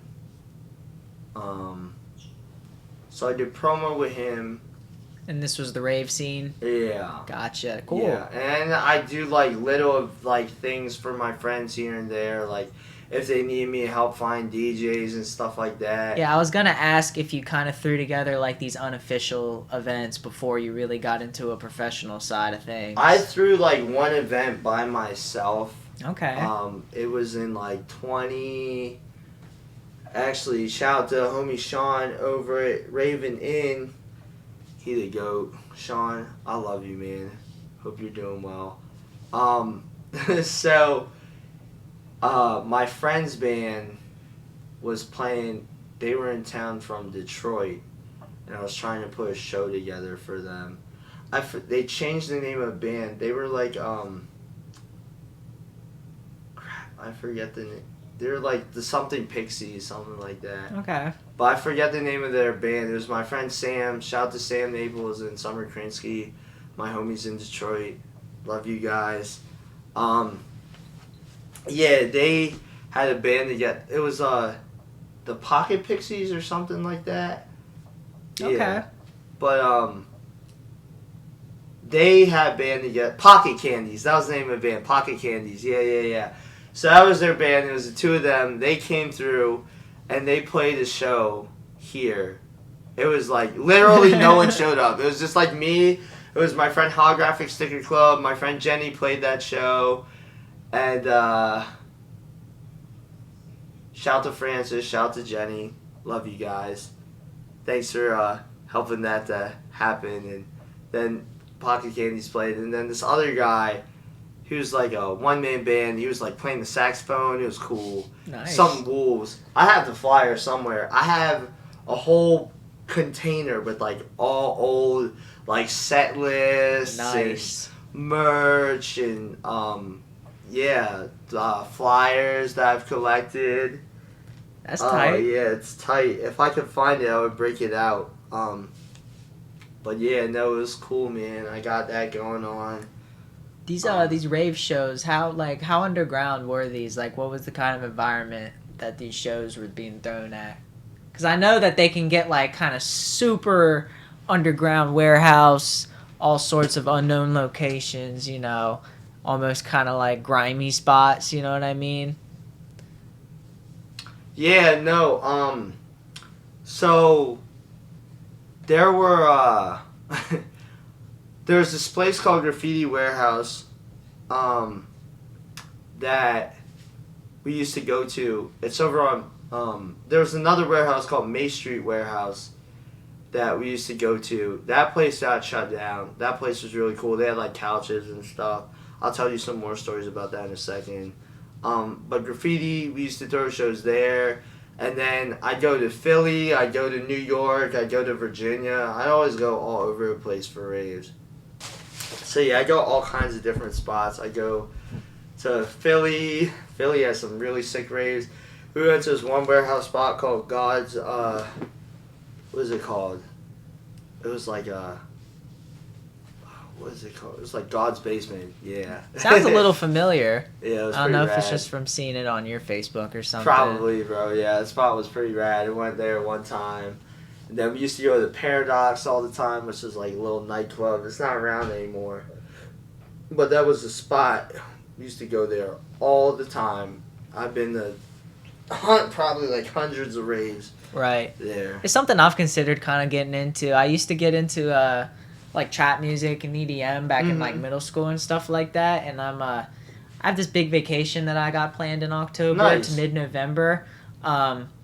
So have you heard about the When We Were Young festival? Yeah. So me, Steve, Caitlin, and her brother are gonna go out. You're going? They invited me, yeah. What? Bro, Yeah. that's nuts. I was thinking about going, but then I heard that everyone's only playing 15-minute sets. Yeah, And I then know. the headliners are only playing 30-minute sets, so I was like, nah. Plus, I'm going to be in school, so I was like, it's not even worth it. Like, it's not worth it for me to fly out there to only see people for 15 to 30 minutes. Right, and I'll be honest, I wouldn't have gone, but they invited me, and I was Right. like, this is something, you know, going to Vegas for the first time for me, it would be a Yeah, cool for thing. sure. And also, I was like, I don't know what I'm going to do with the rest of my vacation time that I have, so I'm going to go to Colorado for the rest of the time, which is where my Right, dad's yeah. from and I was born. Yeah. So I'm starting to plan stuff out for that. That'll be fun. I bought tickets to see Turnstile and JPEG Mafia out there. Yo, I'm trying to go see. So, JPEG Mafia is my boy. Shout out to JPEG Mafia. And shout out to Turnstile. Those are my homies, too. Hell But yeah. I'm trying to go see them in Silver Spring. Yeah, dude. Yeah, I'm definitely trying to go to that. If that sells out before I get a ticket, I'm going to be heated. Yeah, dude, I've been like on top of this. Like for a while, like October and November shows weren't being advertised just because it wasn't the right time yet. So they're really just now starting to pop out. I'm gonna mention the other show I'm going to in Colorado later because it kind of ties into something. But there's a Dead Mouse show at Red Rocks. I love Dead Mouse. Dude, I've been thinking about buying tickets for that. It would be my first show like that, and I'm already going to a show at the Red Rocks. Dead Mouse is a good DJ. He's kind of a sucky person, but he's a good DJ, so. Yeah, He's a troll. yeah, I already know who I'm going with for these other shows, but I don't know who I'd go with for that. I mean, I'd be able to find But somebody. you going to Red Rocks or something? Yeah, That'd be tight. yeah. So you went from raving, and then from the rave scene, did you go into hardcore after that, or was it the rap scene? I was in the rap scene.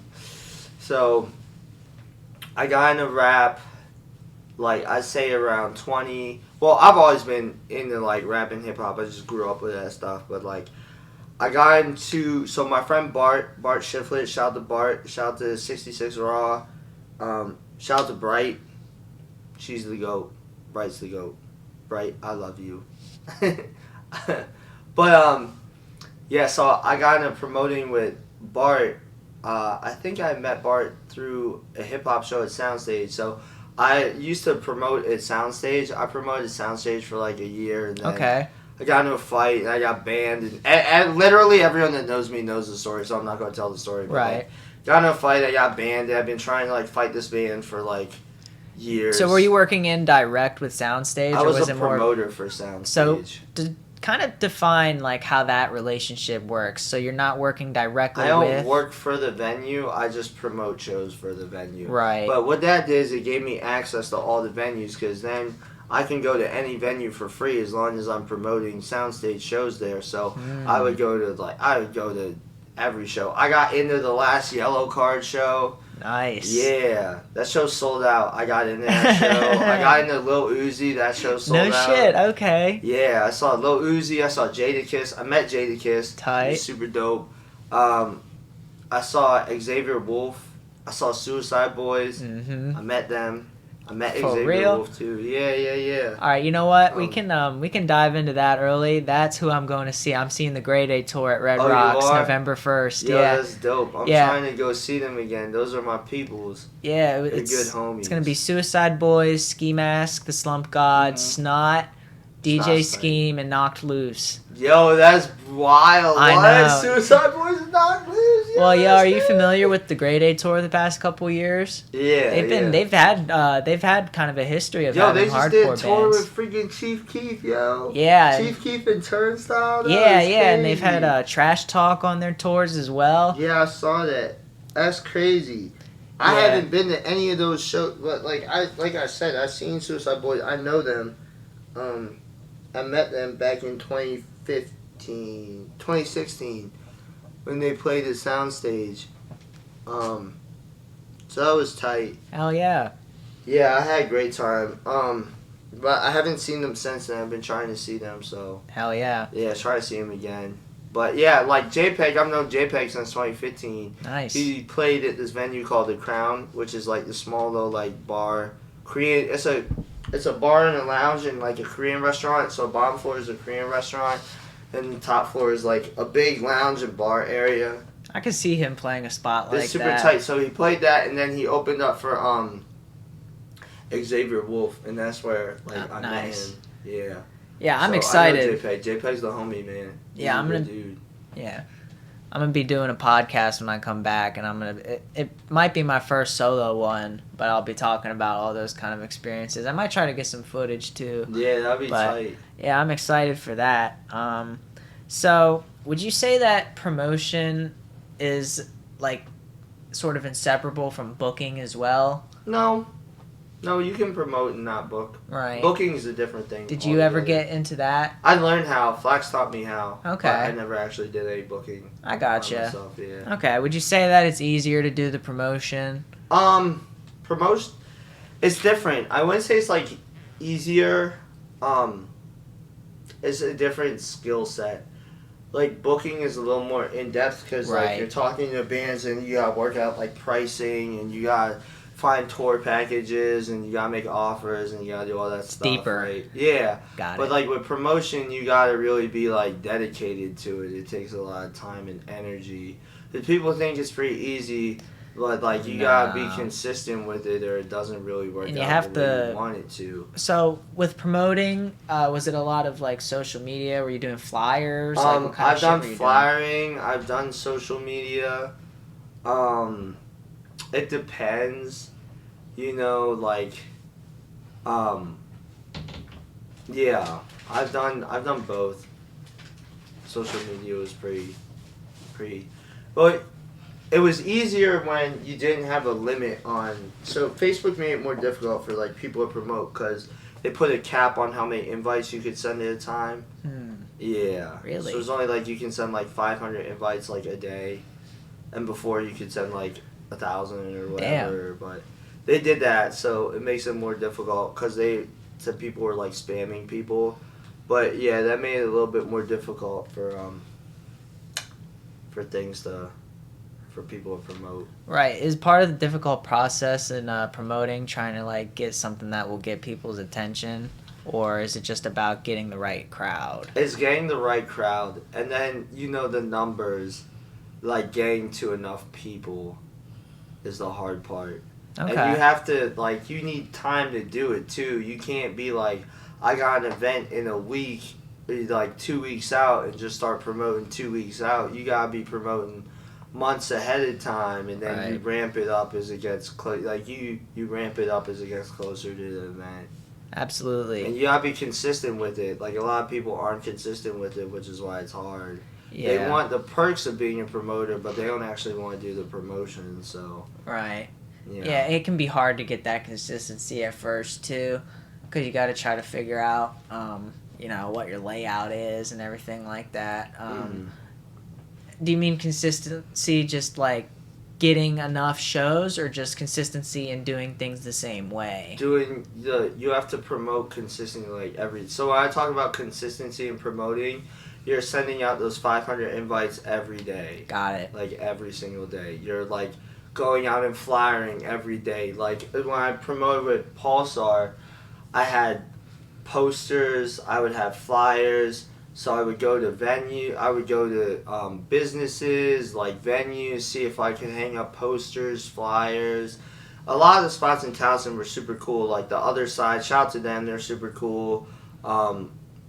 What's the J Friendlies? They're super cool. The little smoke shops.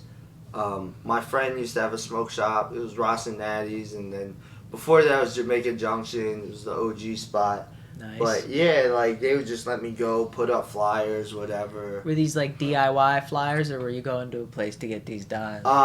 Ruben had them printed out. I don't know if he did them himself or not. Okay. Yeah. Did you ever run into issues putting up flyers? Was there any like people that were, saying you needed a permit, anything like that? That's good. Yeah. People can be rude. It's so like the other day, we're coming back from the grocery store, me and my parents, and there's these two girls outside set up a lemonade stand on our lawn. So yeah, me and my dad go over and give them like $2 each or something like that, and just keep the lemonade. But I was telling him, I was like, there's people out here that would call the cops on them. Yeah, straight up. It's like unbelievable. I mean, and it just that kind of reminds me of the same thing. It's like, why do people care if someone's hanging up flyers as long as it's not like clan membership flyers? Yeah, sure. You know what I mean? Yeah, I'm sure you got a lot of that in Westminster. Surprisingly, no. I think my brother said that out near where he went to school there was a place. Tawnytown for sure. Yeah, well, They're it wasn't all even. racist out It there. wasn't necessarily Tawnytown. It was pretty close, but there was a bar or something like that where it was apparently like a legit clan Yeah, it was spot. a clan bar. Yeah. We got a lot of those in like Western Maryland for sure. Yeah, it was funny. I can't remember which county, but it was in the Wire, and he was talking about a county, but he was like, "Man, they got the Klan in Arundel Mills," something That's like funny. that. That's and he Anne was, Arundel County. That's yeah, it was funny. probably what it was. I but never it was- seen the Klan out there, but my friend had a run-in with the Klan in Hagerstown once. It was a pretty scary experience for her, but Yeah. she made it out alive, so it's Oh, was it like a bad experience? Like, yeah, oof. yeah. Oh, jeez. She got chased by the Klan. Oh, so, God. Yeah, she's okay. I mean, she made it alive, but Well, yeah, that's still like that's pretty still, traumatic. Yeah, for I sure. mean, none of what they do is okay, No. but a lot of people just think of their like verbal remarks and things like that. But when it gets physical, that's when it becomes like Yeah. really it takes it a step further, and it's like Yeah, it's they're- really, they're- really, really not They're acceptable. still active. I mean, the Klan headquarters is in Rising Sun, which is in like northeastern Maryland, and then they have like they're active in like Frederick and Thurmont and Hagerstown and all out middle of nowhere, Western Maryland. Yeah, I wouldn't be surprised if like I knew of people that ended up being. Yeah, you know what I right. mean? Just because like it's unfortunate, but you know how the mentality is around Carroll County. You know what I mean? Yeah, It just doesn't make sense. MAGA life. Yeah. Mega MAGA. Yo, shout to Donald Trump. No, I'm kidding. Well, it's like I just like I try not to get too like don't get me wrong, like there's parts of politics that are racial, but I try not to intertwine. I mean, the race two. politics are a thing within itself. So Yeah, that's the thing. You know. I think it can dilute the facts sometimes, you know what Yeah. I mean? And when people have narratives or anything like that, you know, it's not speaking on any particular situation. It's just I've kind of stayed away from the news lately. Yeah, I don't you pay know? attention to the news, man. All I pay attention to is like the election, like the state election, Right. and only because I'm a sociologist, so like the policies. Politics has to do with policy, and policy affects social issues on like Absolutely, a grand scale. yeah. So it's super important. See, I probably would focus a little bit more, but I'm an independent, so I couldn't. Yeah, me too. vote yeah. I don't really care too much for politics. I've been anarchist since I was like 15 years old. So Right. but yeah, like I do pay attention only because it directly influences like my line of work.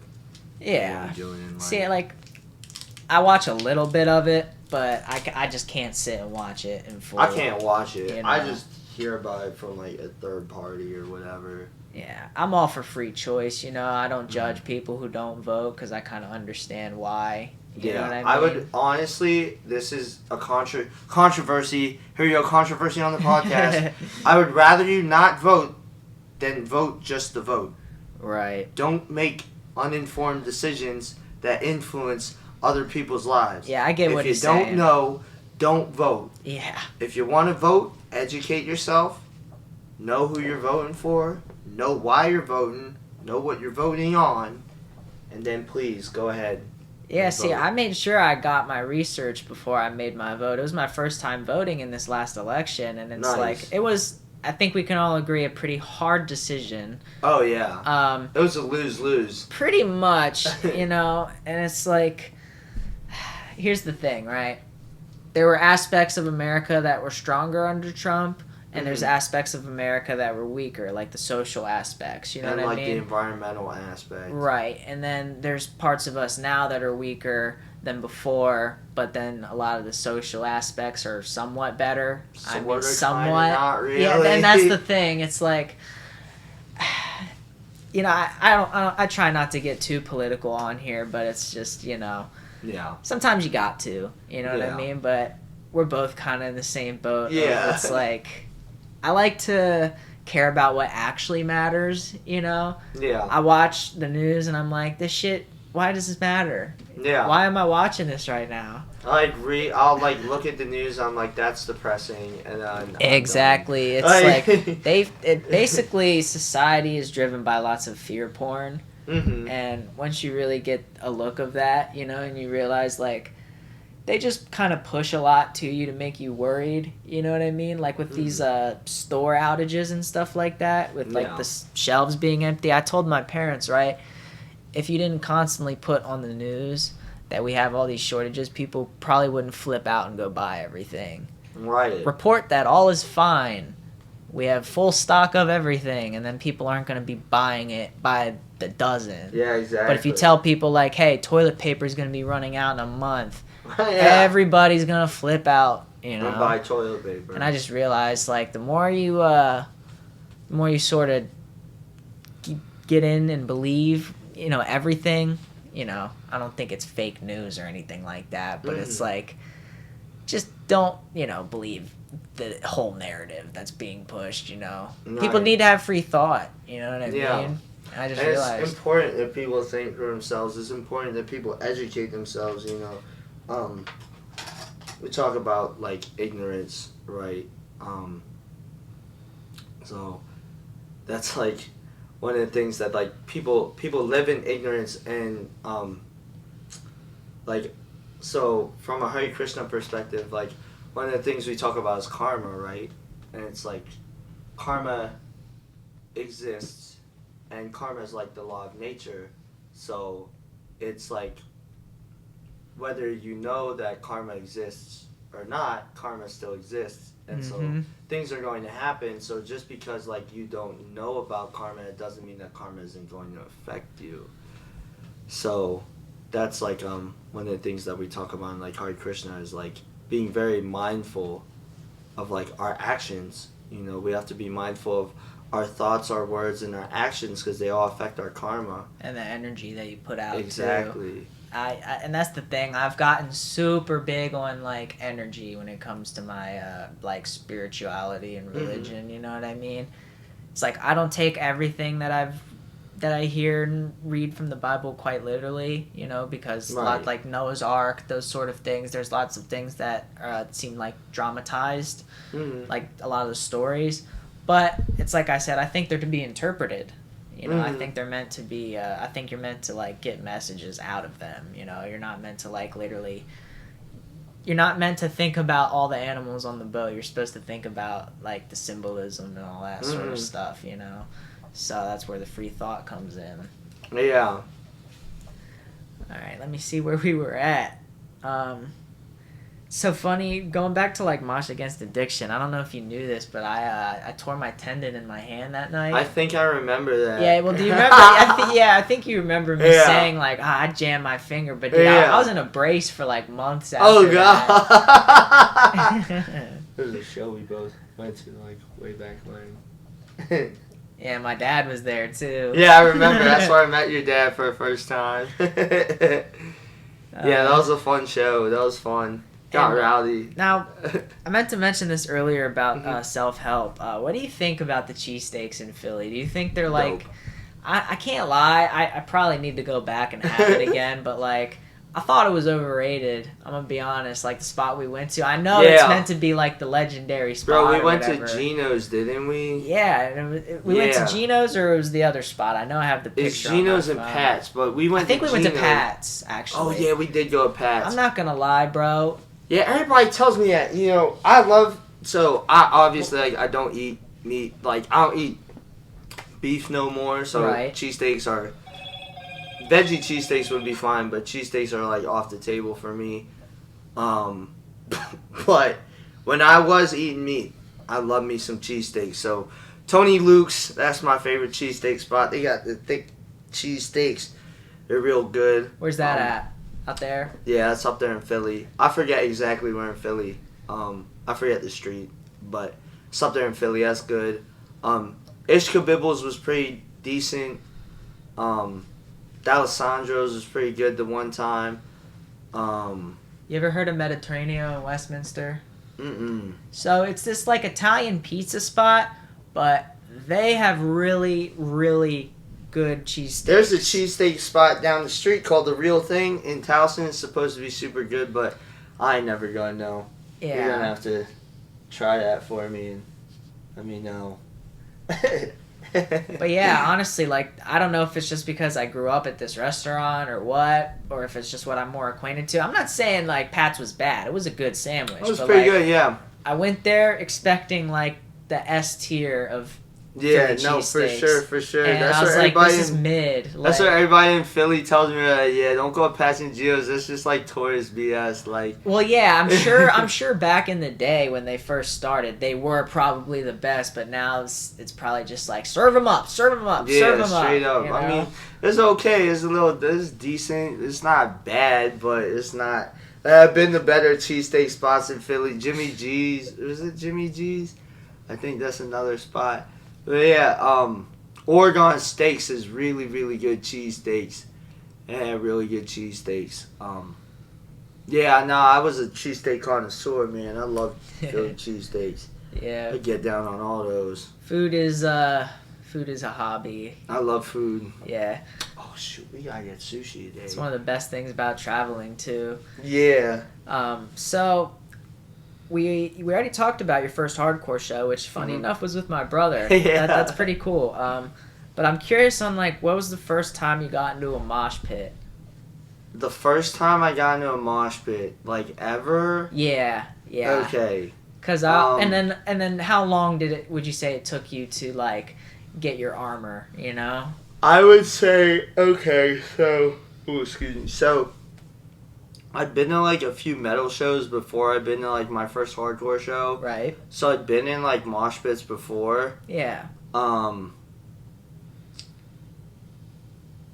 Like push pits and stuff. Yeah, I mean like your very first. Yeah, experience. I'm trying to think like. Or your earliest one that you can remember. Yeah, I'm trying to think. It went like. Hard. Probably in like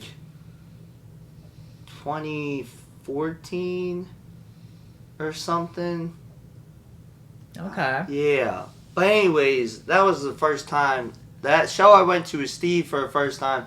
That was the first time I saw hardcore moshing. Oh, yeah. And it changed the game for me. I was like, yo, what is this? I was like, yo, this is crazy. Like, people are doing straight up karate. Yeah. Like, yo, that dude did his roundhouse kick.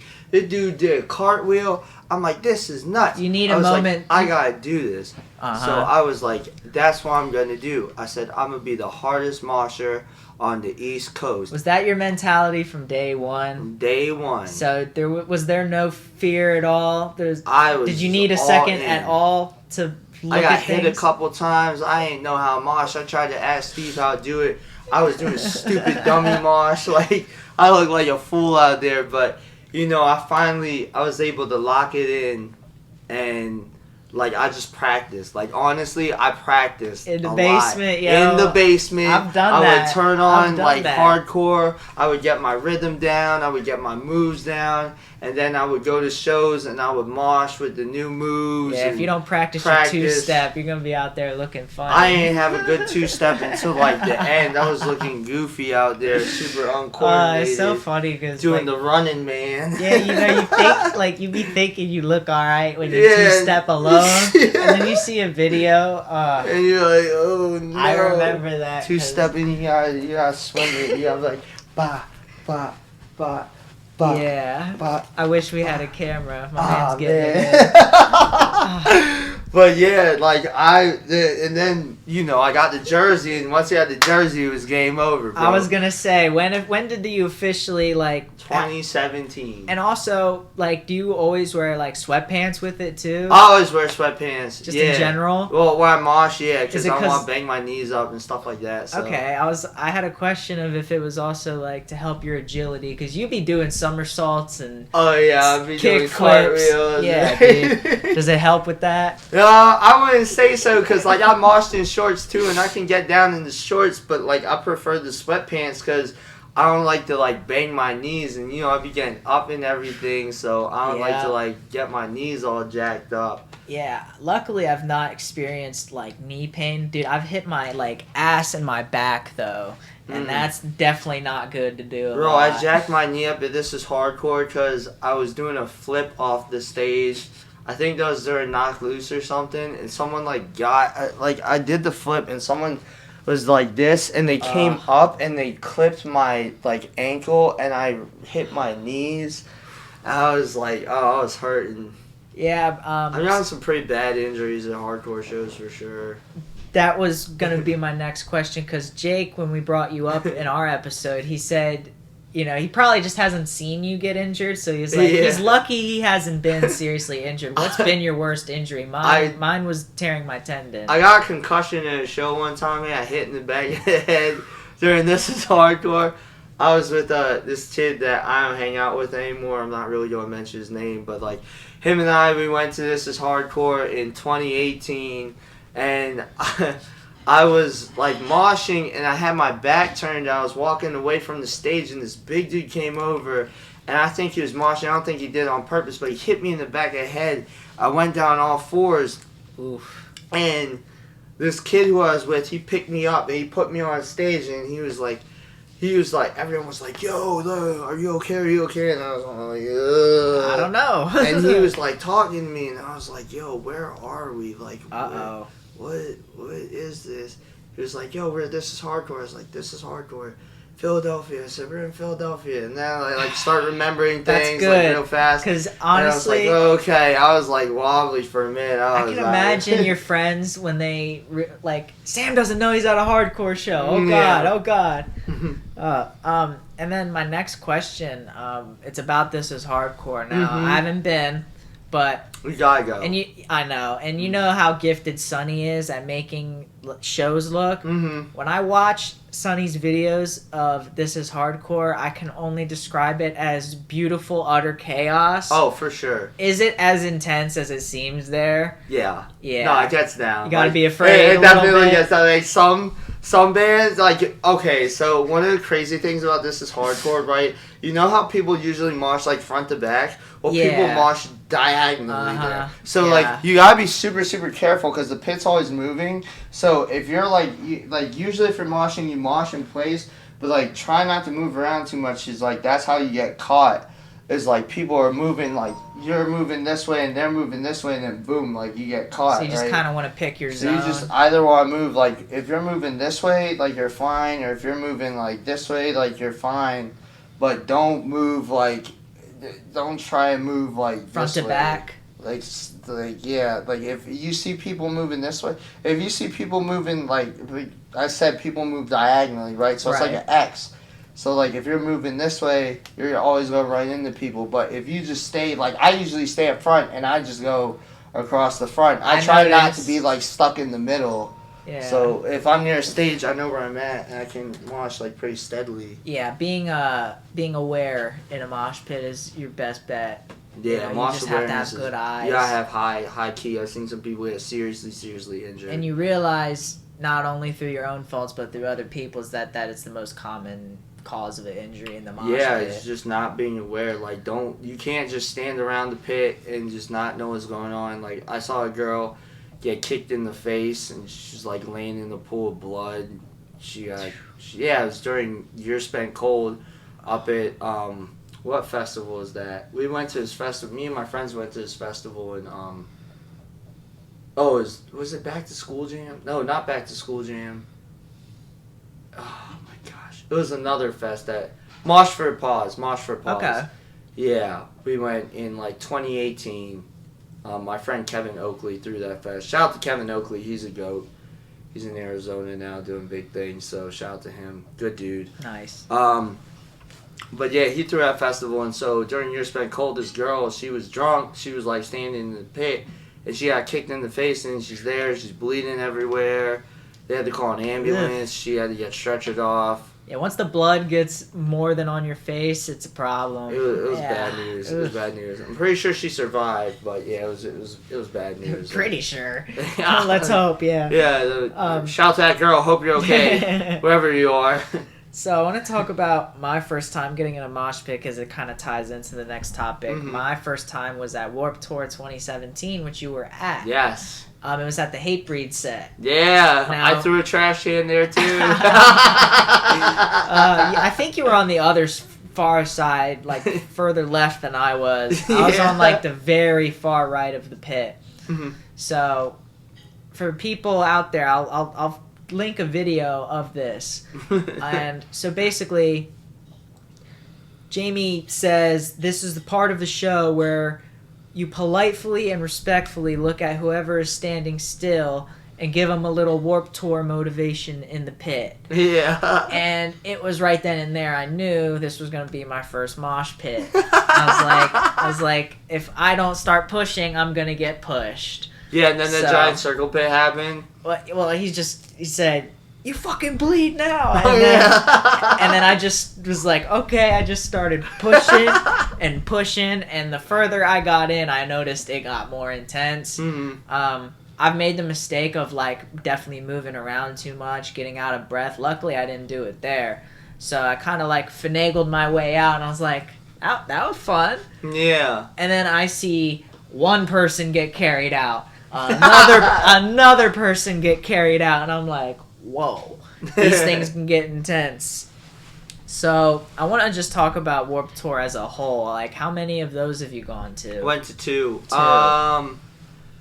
Went to 2017, went to 2018. Okay. And then I don't think they had it in 2019. No, that was the last official 2019 year. was the one they did in New Jersey. They did the big show in Jersey. Yep. But yeah, 2018 was the last one. Okay. So I went to the last two. I think I went before that. I went in 2016 too. Nice. I think I went with my friend Eric. Cool. And yeah.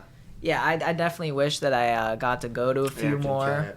Because when that ended, it was like the end of an era. Oh, yeah, for sure. Warped Tour was lit, though. It was like kind of fun. It was the moving force almost for the whole. There's like a whole generation. Whole generations of people. My friend Fubu, shout out to you, Fubu. I know where you are. But yeah, Fubu used to. He would tell me stories because he actually like went on tour with bands. He went on tour with Set Your Goals, and he did a bunch of Warped Tours with them. I have a question. This Fubu, does he make hats? No. Okay. Big white guy. Okay. With lots of Disney tattoos. I gotcha. And he's the GOAT. He's really funny. I love Fubu. Fubu's like my big brother. Okay. And he's a legend in Baltimore hardcore. So, gotcha.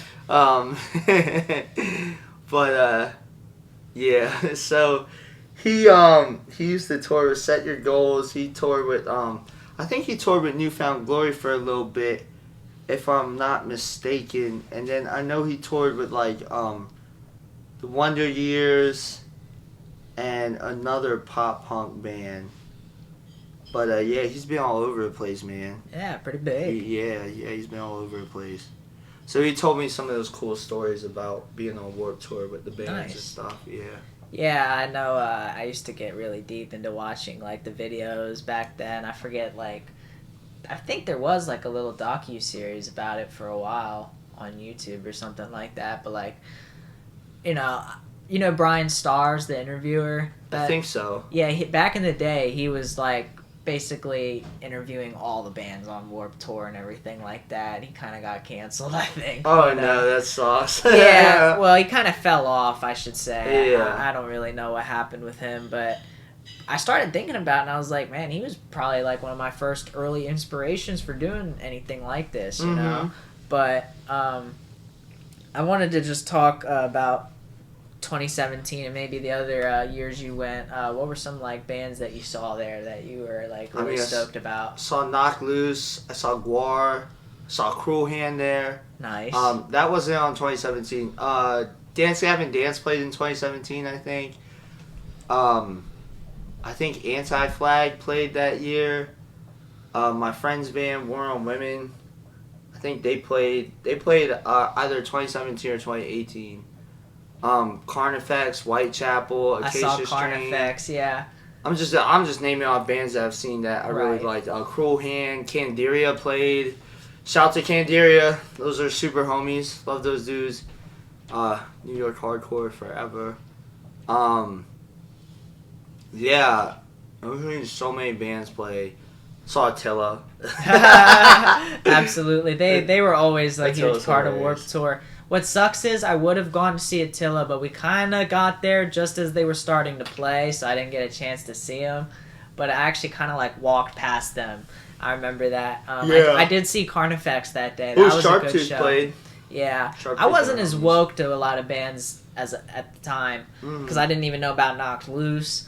My biggest regret, like looking back on it, was not seeing the Acacia Strain. Because I went and saw Memphis Mayfire instead of the Acacia Strain. Son, I know. I wasn't woke at the time. No. I'm fully willing to admit. I was beating people up during that Acacia Strain pit.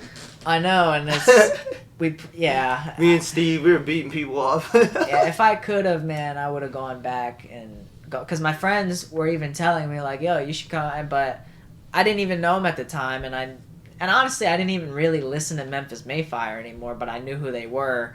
So, right. And that's what you do. You always gonna see the bands you know. Yeah, but it was like, if I would have totally gone and saw the Acacia Strain, because they threw down that day. Yeah, 2017 was a good show year. I saw Metallica that year. Went to Ohio. Saw Nice. Metallica. Hell yeah. That was insane. Yeah, I saw Metallica. Actually, it might have been around the same time. Yeah, now that I they think were about on it. their big tour that year. With Avenged Sevenfold? I think that was the tour they were on. Yeah. They played the arena that year. Uh-huh. Yeah, that's right. I got pretty drunk at that show. I saw Mixmaster Mike from the Beastie Boys and Invisible Scratch Pickles. Nice. He did a show that night that Metallica was playing. He opened up for Metallica and then he came to Auto Bar. He played at Auto Bar, so I met him there. Saw him there. That was super dope. Right. See, Shout out to Mixmaster Mike, OG. I didn't even know you at the time of Warped Tour, because I want to say it was maybe like the following year or something like that we ended up going to Self Help. Mm-hmm. So I only knew you were there because, like I said, I like to watch videos and stuff Right. like that, and I was watching like Chelsea Grin sets. I don't think it was from that year, but it might have been the next year. Yeah, Chelsea Grin's sick. And I remember just like I would see you in the pit after the fact, like your afro stood out, and I was like, was that Sam? Yeah. Was that fucking Sam? And then I rewinded. I'm like, that's him. No shit. Yo, I used to watch all the 8x6 videos. I'm like, oh, there I am. And I'm like, uh-oh, I look like a fool. I'm like, yo. It wasn't even Hate 5.6, which was funny. It was just totally I know, it's random. just random videos. Dude, I found myself in this random video from, what show was that? It was Dillinger Escape Plan's last show. Okay. Right in New York. And, Nice. some random guy, me and my friend were watching just literally, random video. And you see me, in the pit during Code Orange. I was like, yo, that's me. That's crazy. Yeah, on my Instagram, I have a picture of or a video of me stage diving that this dude caught. I don't know the guy. I was just on Instagram looking and I found it. So That's sick. Yeah, and it was my first time, so it was but I didn't want to go up there looking all goofy, look at me. You know, I mean, not a diss to anybody that does that, but I just think it kind of I don't know. I feel like you tell certain people flips, that bro. they'll be like, yeah.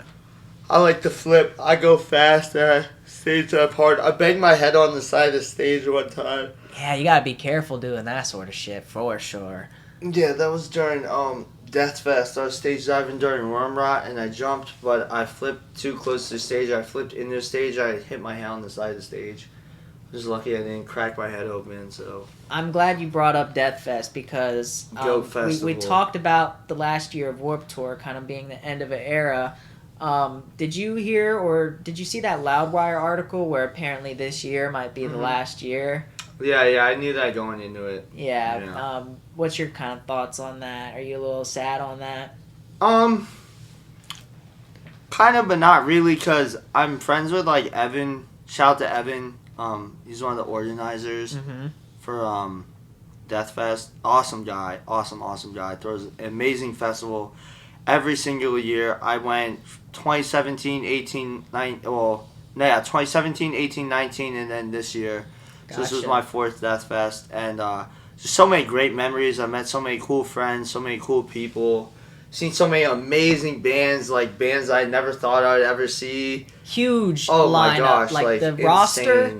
insane bands, man. And this year is phenomenal. So definitely shout to them. I know they need the break. Yeah, that's what they said. They do. They've been so stressed. So many bands canceled, rebooked. Bands dropping off the day of the festival. Just they went through so much. And I really hope they can just take this time to regroup and recuperate, and then we'll see it by, I'm thinking maybe 4 years down the road. This is an honest guess. Right. Maybe 4 or 5 years down the road, after everything's, settled out and things have calmed down, they might think about rebooting the fest, which I would love, obviously, because it's one time of the year I get to see my friends from all over the country come in, people coming from all over. It's the biggest metal festival, not in the world, but in North America for sure. So yeah, especially in that sort of subgenre. yeah, for sure. It's definitely one of the biggest you have like Vodka and Open Air, and you have all the crazy European festivals, and then you got Death Fest, which is up there with all those other ones. Yeah, now that I think about it, I used to watch Whackin' and Download and all these festivals like on TV as a kid and stuff like that. That's how I got introduced to Hatebreed, actually, like watching Destroy Everything get played on these festivals and everything like that. And music choice, like the music channels and stuff like that. I used to play the metal channel, and I got woke to a lot of heavy bands like Black Dahlia Murder, bands like that. Rest in peace, Trevor. Yeah, I mean, R.I.P. homie. But Big like, homie Trev. TV got me acquainted to all that at a really young age. Yeah, it was the internet for me. It was AOL Music, AOL Radio. Okay. And then like my mom got me my first radio for my 7th birthday, and after that, I just started listening to everything. Because before that, I couldn't listen to, like, a lot of my parents, like, a lot of rap and stuff. And then there was no metal in my house. Like, no one listened to metal. So, but I got my own radio, and my mom was like, you can listen to whatever you want. Because it's censored. Yeah. She didn't let me listen to music with cuss words. So I gotcha. But yeah, like, I just started listening to everything. Like, well, at least you could listen to censored stuff. There was HFS. There was 98 Rock. There was 92Q, 95.5, 93.9. Nice. All the rap stations, the alternative stations. There's 101.1. There's the DC station. So yeah. Yeah, I'm like you. I mainly listen to rap, and when I'm in the mood, I listen to some hard shit. Yeah. Stuff that gets you in the mood to get active. You know. One second. So what were your thoughts on this year? They did they always do it like how they did it this year, where it was spread across like 4 different venues and multiple days? At Death Fest? Yeah. Yeah, so they brought back the Edison lot, which was really cool because I hadn't experienced that before, but all my friends said it was really cool. Then they used power plants, so they used the stage out there. That was really cool. Then there was Soundstage, Ram's Head, and those were the 4 venues. Yeah, so. I'd only been to Ram's Head and Soundstage. Yeah. Usually I used to go to Soundstage, but they were jerks this year and they didn't let me go. So was that your least favorite day? Well, I still had fun because most of the Right. bands I wanted to see weren't playing at Soundstage this year, so I got really lucky. I gotcha. What would you say was the best day or venue that you went to out of all? Ooh, jeez, the best day? Yeah.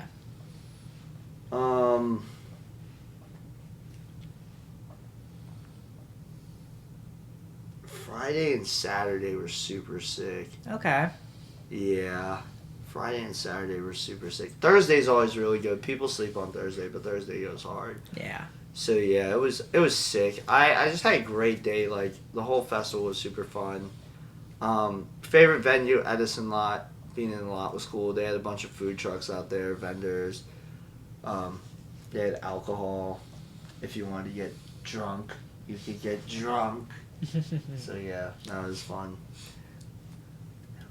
So, in the most recent peak of there being shows, probably before COVID, right? How often were you attending hardcore shows? Before, Like at your peak, yeah. Every day. Every day. Almost. Like, alright, 2016, 2017 were like peak years.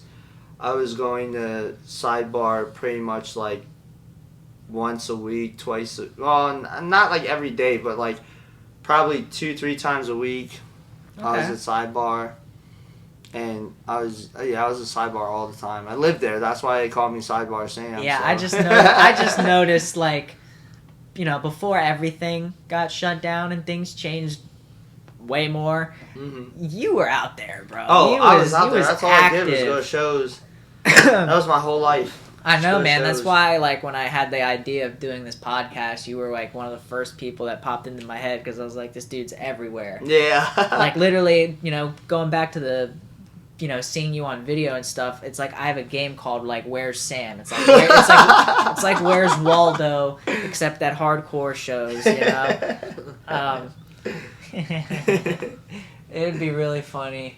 Imagine if, like, we got Sonny to, like, put, like, a red ring around Oh you. my gosh, that'd be hysterical. Like, literally, all my friends, they'll just be watching Hate 56 videos. Like, my boy Kevin, he was watching this video, and, he was watching this one video from, 856, and he was like, "Yo, I think I saw you in the Harm's Way." He was like, "Yo, is that you in the Harm's Way video?" I was like, "Yes." One of these days, I'm gonna reach out to him. I talked to him at Mosh Against Addiction, took a picture with him and everything. He is a really nice guy and everything like that. But yeah, the problem is, the bigger this gets, or the bigger the people that I want to have on, it's like their time. We had a little bit of a difficulty getting this together just because we both kind of have different schedules. Yeah, and I can imagine trying to work around that man's schedule. Yeah. You know what I mean? That's why I said I don't. But the thing is, he's like really about the people, so like he can make time. Like I know he's super busy, but if you reach out to him and like, he'll appreciate this and right. He'll appreciate the sincerity. So well, it's like I was telling you earlier. I kind of want this to build genuinely. Mm-hmm. You know what I mean? And I want to have a pretty big discography. I'd like to have a lot more bands on. I want it to be a little bit bigger for the hardcore community, so that way, because you want. It's like when you go up to these bigger figures and stuff like that. He's a really nice guy, so I'm not saying you have to give anything to get something, especially like recognition, but it's nicer when you have something bigger to present. You know what I mean? It's like anybody can have like a few friends, in local music, but to really like have like dozens of people on, you know what I mean? I'm trying to get to that sort of spot, you know what I mean? Because I want him, because I know, and the people that I have on know how serious I take it, but like I want it to be like more obvious, you know what I mean? But one of these days you're gonna get there, brother. I know. One day at a time. I know, it's funny because my buddy Ben got to meet Tony Hinchcliffe, and oh, that's cool. We were talking about it, and like just for shits and giggles, I was like, yeah, I'll hit him up. I'll message him and go, hey, I mentioned you on my podcast. But yeah. It's like I said before, you can never know unless you try, And it's like at the end of the day, dude, if nobody watches this, I often think back on the conversations I've already had these past 3, and it makes me happy just like thinking about the actual conversation, because I've been learning, just it's like these people are my friends, but at the same time, like I listen to them, I listen to them as if they were other artists, so it's like kind of interesting. It gives you a new perspective. I'm a spectator, you know what I mean? Yeah. I like to be acquainted with these people, but at the same time, it's like they're all older, so I kind of like look up to people. I have respect for people that are older than me, because experience and everything like that, as long as they're good people. Right, exactly. Yeah, you don't want to look up the scumbags. Yeah, and it's just, people can be super ingenuine or just, like I ain't no dick, what I mean? Yeah, people will just blow smoke up your butt, bro. Oh, I've already had, issues with... I've had issues with this, so it's like I can understand, like, sort of the difficulties you've probably had with, bands calling out and stuff like that. Yeah. Or just people that probably totally ghosted you. Have you had that happen before? I've had venues fall through. I've had bands, like, I've had lazy, like, no... dissing my promoters, but I've had people that weren't fully up to par, like they were just doing it just to do it. They weren't really committed and they weren't really putting in the effort and the energy. I've had bands cancel, I haven't done a lot of booking, but like, working with Mike, we've had a lot of bands like cancel the day of or cancel the day before. What's like worst case scenario? Is it like the venue saying like, hey, we can't have the show anymore? Yeah, that's like worst case scenario. That's the worst case scenario, because finding venue, there are not a lot of venues, right? So if you lose your venue, you're screwed. Yeah, that's a problem, man. I've always thought, like, if I ever run into some money, I would probably open a venue in Westminster and just, like, hand it over I thought about it. Like, I was talking... But no, seriously, and I'd hand it over to, like, you, Mike, and the people that, Well, that was the thing. Like, me and Mike had talked about getting a venue together at one point. We had talked about with a couple friends, and I told them that was something I wanted to do, is, like, us all open up our own venue together, and, we can throw our own shows and do whatever we want, but... I mean, that's probably not gonna happen now. But like, yeah, it was It's definitely definitely something that was brought to the table as a discussion that we had. So yeah, it's just a money thing, unfortunately. Oh, it's but a lot of money. I promise, man, if this ever gets any big, if I make money from this, or if I won the lottery, bro, I'll buy some property and I'll. Dude, if someone wins the into lottery at my store, everyone, come play lottery tickets at Highs on North Charles Street, 6207 North Charles Street. Come play the lottery, and if you win, just know that you're doing me a favor. So come win the lottery at Highs on North Charles Street. So that's interesting. If do you get like what's it called? Yeah, the lottery will pay out the store Shit. that sells the winning ticket. Interesting. So I'll probably get a bunch of money. Yeah, your boss and will can just give you a we cut. can retire. We can get that big house and retire. But no, man, like Coffee Music. Do you know about that place in Westminster? Is it like a little coffee shop? No, it's a music store on Main Street. Oh no, I haven't heard about it. But they recently closed down, and I was thinking like if I had the money, I would just buy up that spot, keep it mainly, like cleared out. You know what I mean? Because you need a floor, and just work it into a small space. You know what I mean? It ain't gonna be a venue.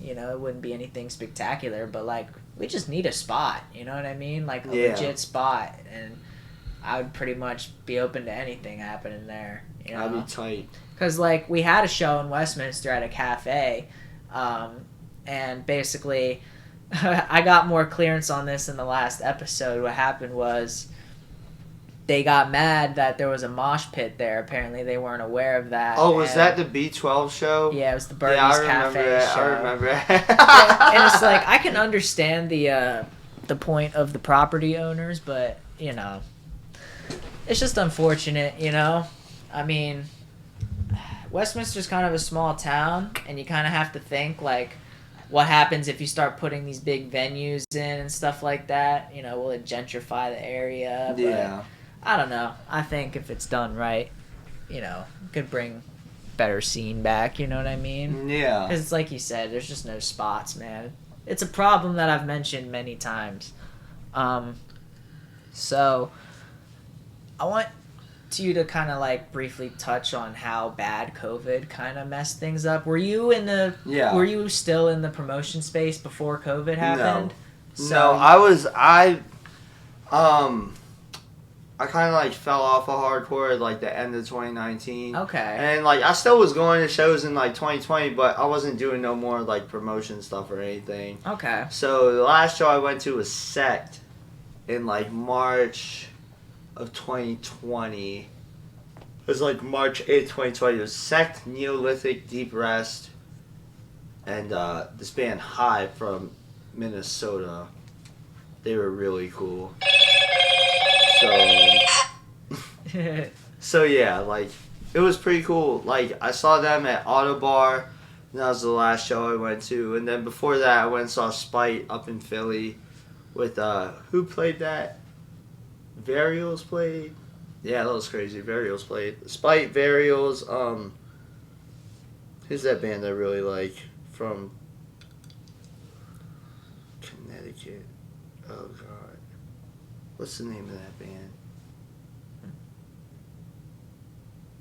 Dang, I'm drawing a blank. Shouts out to Deep Rest though. Yeah, Deep Rest are homies. Shout out to Deep Rest. Yeah, Love you guys. You and Suckawut were like the last sort of people that I've talked to already. Mm-hmm. I'm probably gonna try to reach out to them soon. Yeah, talk to them. They're good homies. Yeah, I've talked to isn't it Trey Singer, Trey? right? Yeah, Yeah, I've talked Trey's to him a homie. before at the headquarters. He was cool. Yeah, Trey's super nice. Yeah. Trey's my brother. I love him. Shout out to Trey. I love you, Trey.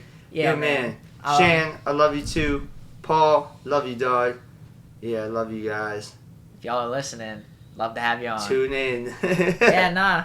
Holla at your boy. Holla at your boy. I don't like to force people to tune in, you know. I've Yeah. had friends of mine who, like, they'll ask about it, and then I'll go and ask them, like, hey, did you listen by chance? They're like, no, sorry. I'm like, I don't care, you know what I mean? It is what it is. I think the length has something to do with it, maybe. But I'm going to start putting out more clips. I put out a few clips on, like, Instagram and Facebook That's and pretty stuff like tight. that. For the people listening, I am going to put out more clips. So hopefully, if you don't have time to fully listen, you'll get a little bit more of the juicier stories going out. Smoke a bunch of weed and listen to a podcast. Yeah, it ain't that hard.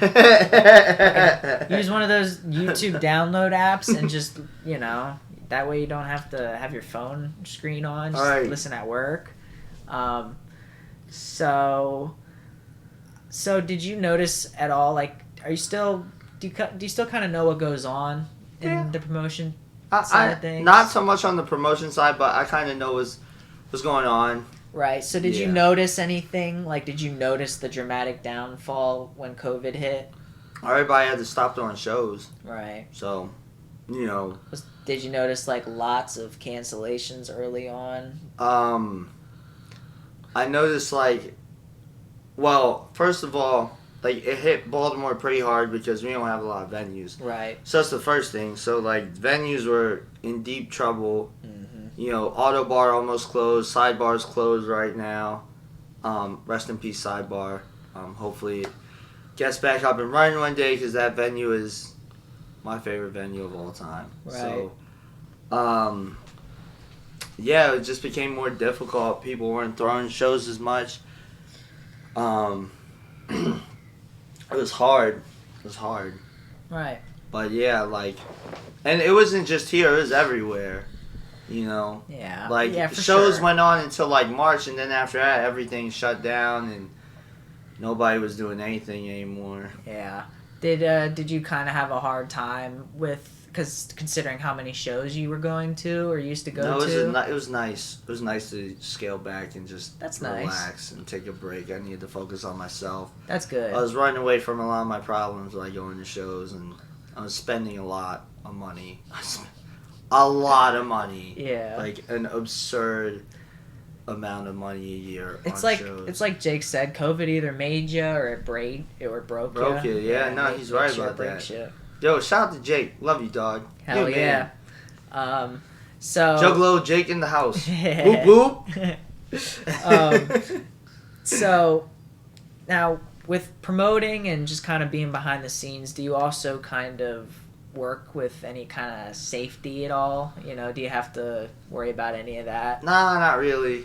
I mean, did you gotta worry about like underage people trying to sneak into shows? Okay. And then we serve alcohol at the shows, so you do so you don't have to worry about anything like out of the ordinary. No. Yeah, well, not safety measures, but you do have to make sure nothing bad goes down. Yeah, you're in charge I mean, of at the end of the organizing. day, you're responsible for it, right? Perfect. So, like, if something happens at your show, even if you were there or not, you're still held liable because it's your show. So perfect. Now, I kind of wanted to talk about some of the bigger things that have happened at shows lately, not like local shows, like big shows. Now, obviously, everybody knows what happened at Astro World. And then, did you hear about Draco the Ruler? Yeah, how he got stabbed. Yeah, so if anybody who doesn't know who that is, because everybody knows Travis Scott. Yeah, Draco. If you don't know who Draco the Ruler is, he was a legendary rapper out of California. He's from LA. Him and the Stink Team were putting it on out there, and he was... It's not a fact, but he was beefing with YG, I think it was, and I'm okay. So basically, he was beefing, and at a show, he got stabbed in the neck at his own show, which his mother is now suing. I think Live Nation was the one who was holding the events and things like that. He was backstage at the festival, and someone came up. He got in an argument with someone, and they stabbed him in the neck. It is crazy. Yeah. Now, just because you work behind the scenes and everything like that, she's all right. No, they're good. So just because you get to work behind the scenes of things, I kind of wanted to know what your perspective was and how maybe they could have done things differently at both shows or in general. So there definitely needs to be more security, and then a lot like another issue that I've had lately is like with fans just acting out of pocket. Like, did you hear about what happened at the Kid Cudi show? Where he got booed. No. Or no, they were throwing shit at him? Yeah, they threw a bottle. Somebody threw a bottle at Kid Cudi, at him in the face when he was performing. And then he was like, I'm not going to keep playing if you keep throwing stuff up on stage. And somebody threw another bottle up on stage and he canceled the show. Yeah, he walked off the show. But, like, that's just disrespectful. Like, people all these people like run up on stage during rap shows and stuff. If somebody tried to rob on stage on Lil Baby, and then like, hey, come on now, you gotta know better. Yeah, for sure. I mean, it's like, it's almost like what I was saying to my friends about the way that people treat animals, you know? Like, Right. we go to these, like, natural reserves, and people have the audacity to think that they can walk up to a bison. That bison will fuck you up, son. Right, don't dog. think you can be in that animal's presence. Right, dog. You're crazy. You're tripping. Yeah, and it's like the same thing. Like, people just think they have people have the audacity to just do whatever they want and think like, oh, it's okay. Like, no, it's not. It's a bison. Like, Right, you see them ladies on the news getting trucked, and then they want to Right. blame the animals. Like, nah, you know, you're in his space. You know what I Right. mean? That thing don't know you. Right. Foolish. And people just act the same way at shows sometimes. But I you know think what I mean? what happened. I think like definitely there needs to be more. Like first of all, artists should be responsible. Like, all right, you're not exactly responsible for a crowd, but you do have a responsibility. And if you see things that are getting out of hand, you have a responsibility as an artist to like try to calm things down. Yeah, like, make people an died. attempt at least. Right, like somebody died at a Limp Bizkit show, and like, what was that? That was like in '99. I think that was at like Woodstock '99 or something. That was like a big deal. Right. Yeah. Well, And, a like, bunch all of shit kinds went of- down at Woodstock. People Yeah. were burning shit. People apparently got assaulted. You know. Yeah, it's just like That- crazy. Yeah. I mean, well, So- something like that. I mean, eventually these things are like bound to go wrong. You know what I mean? Right. It's not necessary. I don't think you can pinpoint that on any one thing. It's like all these different factors over a number of days. Yeah, people are gonna go crazy. Mm. We are starting to wrap up, but so the reason I wanted to save my me going to the Suicide Boys show is because you had that post like back in 2020 about Suicide Boys, Yeah. which I had commented under. And I just kind of wanted to talk about, we already talked about how they have a history of having hardcore bands on and stuff like that. I just wanted to kind of talk about like what other modern rappers you're into. Yeah, for sure. So, lately I've been listening to a lot of Sean Price, R.I.P. Sean P, the GOAT. I listen to a lot of Griselda, like Benny the Butcher, which I just I'm noticed. actually wearing, You're wearing a Griselda shirt. And Yeah, these they're are super actually tough. Griselda purple brands too. Yeah, I just realized that. I was like looking at it the whole time, and I was like, why do I know that? I was like, yo, that's Griselda, that's tough. Yeah, bro. Yo, yeah, I got, hold on, I'll show you. So, I listen to a lot of West Side Gun, obviously. Yeah, I he's listen- very talented. Oh man, I love West Side Gun. West Side Gun the GOAT. So I listen to a lot of West Side Gun. I listen to a lot of Benny the Butcher. I listen to a lot of Conway. Yeah. Let me keep. Woo! Sheesh. Not the Griselda mark. I'll have to get you to hold that up for the picture. Oh yeah. Oh yeah, this one. Oh yeah, another one too. Yeah, honestly, Ben, I was on a kick for a while. Like, I've gotten really into streetwear and stuff like that lately. So right now I'm trying to chill on buying clothes and stuff Bro, like that. I and feel it. I and wear spent- what I have. Oh, And the Supreme Blind Tell. yes. Yeah. Supreme Blind Tell is probably my favorite. Yo, by definitely a him. super, super hard album. I've been listening to a lot, like, who else I listen to a lot? The song Bros Face Brippler on that. Rossface Brett. Yeah, with Busta Rhymes. Yeah, I listen to a lot of, who else do I listen to a lot of? 3 6 Mafia, DJ Screw. But yeah, no, I've been listening to a lot of like Sean Price lately. That's Do you get into the like fusion of rap and metal lately, like City Morgue, yeah, I like Say More, Zoe Kami, and what's his name? Soul Smoola? Mm-hmm. I'm not gonna lie, I haven't been a huge fan of the music he's been putting out lately. It's not terrible, but it's got a sound I'm not used to. You know, some of the songs are just like, Oh, I listen to a lot of Project Pat. okay. Yeah, he like Project Pat. I can't remember, but I feel like I know. A Project song Pat or goes two. hard in the paint. Yeah. I like SSG Splurge. He's pretty good. I don't listen to a lot of like newer rappers like that. Right. Oh, I listen to a lot of Ransom. Okay. Yeah. I saw you had like 21 Savage playing earlier, I think. I like 21 Savage a lot. Yeah. He's one of I'm My mom likes 21 Savage. I was on Pandora one day. I was like, "Mom, you listen to 21 Savage?" She was like, "Yeah, I like to listen to new things sometimes." I was like, "All right, Mom, all right." Yeah, no. Listen. I'm kind of in the same boat. I'm not the biggest fan of most of the newer stuff, but there's some people that kind of go hard. Big K Beezy goes pretty hard. Do you like SG? SG. Or 42 Doug? Yeah, I like them a 42 lot. Doug's pretty cool. I like his melodies that he has, you know. You like Lil Durk? He's okay. I love Lil Durk. Yeah, I have nothing against. I have nothing against Lil Durk. Lil I Durk wouldn't and say. Lil Baby. I Yeah. love them. Yeah, I don't. Obviously, I like Drake. Like, Yeah. and then I love Jay-Z. Like the classics, Eminem, Jay-Z. Of course. It all just depends on like. Oh, excuse me. It all just depends on like what my mood is. Yeah, Odd Future was tight. Oh yeah. I love Odd Future. Yeah, I listen to just a lot the of whole Future. the whole in the entire catalog of Odd Future, you know, Casey straight up. Veggies, Earl Sweatshirt. Earl Sweatshirt's probably my Earl favorite. Sweatshirt's my favorite. I seen Earl Sweatshirt. Nice. I saw him in 2015. Yeah, his lyricism just goes insane. Yo, Earl Sweatshirt's a goat. Lil Wayne's the goat. Yeah, Lil Wayne goes hard. He was probably like, I know Eminem was the first rapper I got into, but other than that, it was like Wayne. Mm-hmm. You know, 6 foot, 7 foot. I'm looking to see ASAP Mob. Oh yeah, I love ASAP Mob Rocky. goes hard. I love ASAP Mob. I saw ASAP Ferg.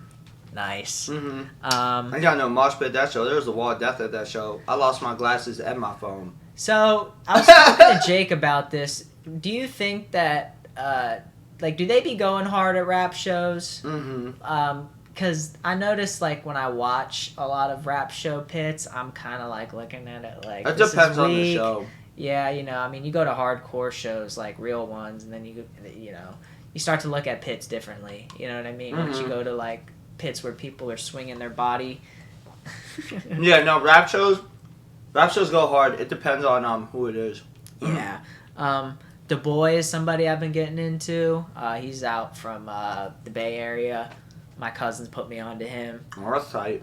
Shout out Royce. Shout out Nick. I'm just looking to see, because I'm trying to think who that's else mainly I listen to. those are mainly who I've been listening to. Who else is on my Spotify? Let me see who else. I mean, I've just been listening to a lot of Sean Price lately. Now, when it comes, because I have Nas on here, and personally, like, because people always, when it comes to the the old rap, they go Biggie or Tupac. I pick Nas over both of them personally. Yeah. How about you? I like that. You said Biggie or Tupac? I said, over Biggie or Tupac, I think Nas is better than both of them, personally. I don't know, man.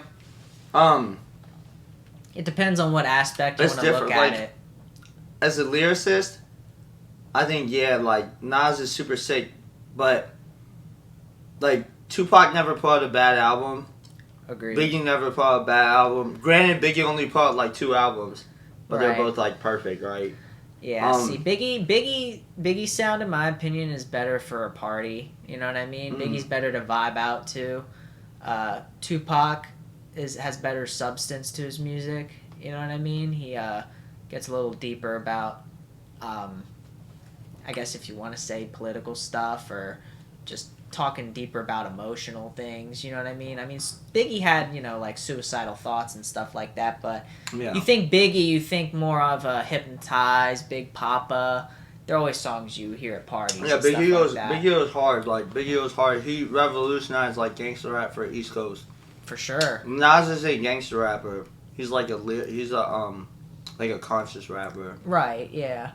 So it's just a different style of His rap. music's just always been a little more, like, profound to me. I like It's Nas just- a lot. The yeah. last 2 albums. The World Is Yours, no matter what. I hear that song, and it just, puts me in a place. Nas, the last 2 joints he did with Hit Boy were super tough. Hell yeah.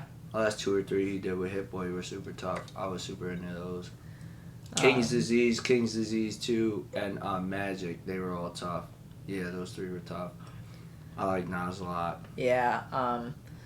Really, I just listen to a lot of the underground stuff, mostly, and kind of, I guess, the trap side of rap. You know what I mean? That's what like SSG Splurge and Big KBZ. I went back and listened to a lot of like OG trap music, like Jeezy and Gucci. Yeah. Oh, dude, yeah, like Ferrari Boys. Shit like that. Yeah, Waka Flocka Flame, I like a lot. Yeah, Waka Flocka, bro. Yeah, dude, I've been listening to him too. OG trap music. Yes, sir. Yeah, that stuff is tough. Hell yeah. I definitely appreciate it. Like back then, but I definitely appreciate it more. I listen to a lot of like New York gangster rap. I gotcha. So, yeah, like, I know you were into Pop Smoke. Well, I like Pop Smoke, but like Max B and like Diplomats, Jim Jones, Joel Santana, Cameron. I'm listening to that stuff all the time. Yes, sir. That's what I'm talking about. Like, Cool G rap. Yeah. Stuff like that. Like OG New York gangster rap. Okay. This is the last thing I have. So, as you know, I like to do my research, and some of the only things I really saw when scrolling through your Facebook were these Lady Knox events that you've been promoting. Yeah. And from what I saw, it was like kind of like these online radio events, and they have all these like they have a lot of like psychedelic themes to them. I just kind of want you to talk about that. Yeah. So that's my friend Amelia. Shout out to Amelia. She's my friend in Australia. She's a very talented DJ. Very, very, very talented. So she's out DJ. from Australia. Yeah. So nice. she does these online events for this promotion called Digital Radio, and she does her own mixes. Like everything she plays are mixes that she created herself. Okay. Is it any specific genre? It's electronic, but it's different like subgenres of electronic. So okay. Sometimes it's not even electronic. Like sometimes it's like metal. Sometimes it's like it's never usually rap, but it's usually like metal or like industrial or like electronic, like 80s pop. Sometimes like movement related. It seems she does all kinds of like super eclectic mixes, and they're so cool. So yeah, I let her promote through me. Yeah. So like she'll tag me in her events and I'll you've been post doing them that for a while, it seems. Mm-hmm. But no, they look really, really cool. From yeah, check our mixes. They're really long. Am I able to go back and listen to them? Yeah. Just click on the link and they should be available. Because they're all recorded. So. Awesome. Yeah, no, they're super sick. Definitely check those out. Please, like share them around, whatever. I gotcha. Yeah.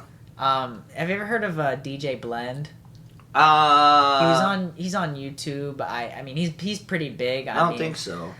Look him up because he does like these dance mixes as well. It's someone I randomly saw as a kid.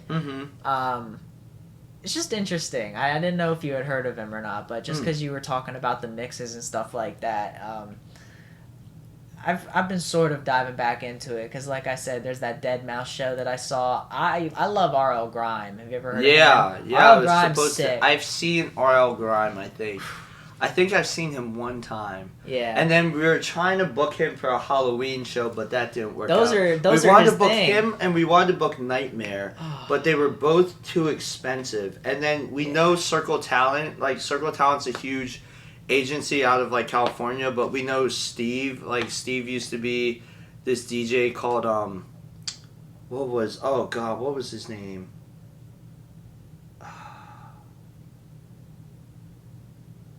Crap, I forget his DJ name. But he used to be like this big DJ who used to play out Baltimore. Okay. Yeah. It was like something Smash or like Smash Gordon. Yeah.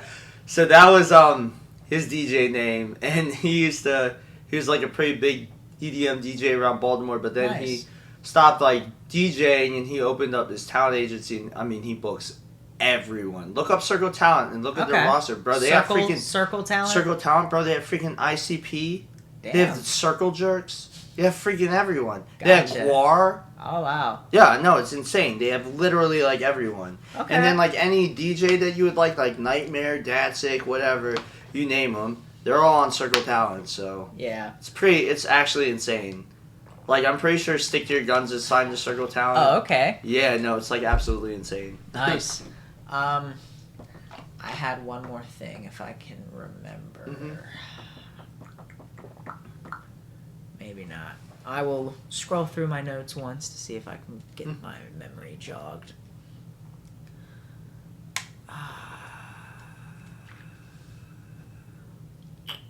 I don't know, man. I guess that's all I got. Is there anything else you want to say? Dude, thank you for having me on today. This is awesome. Yeah, this was a great conversation. Yeah. Thank you, man. For sure. All right. We were at 2.5 hours.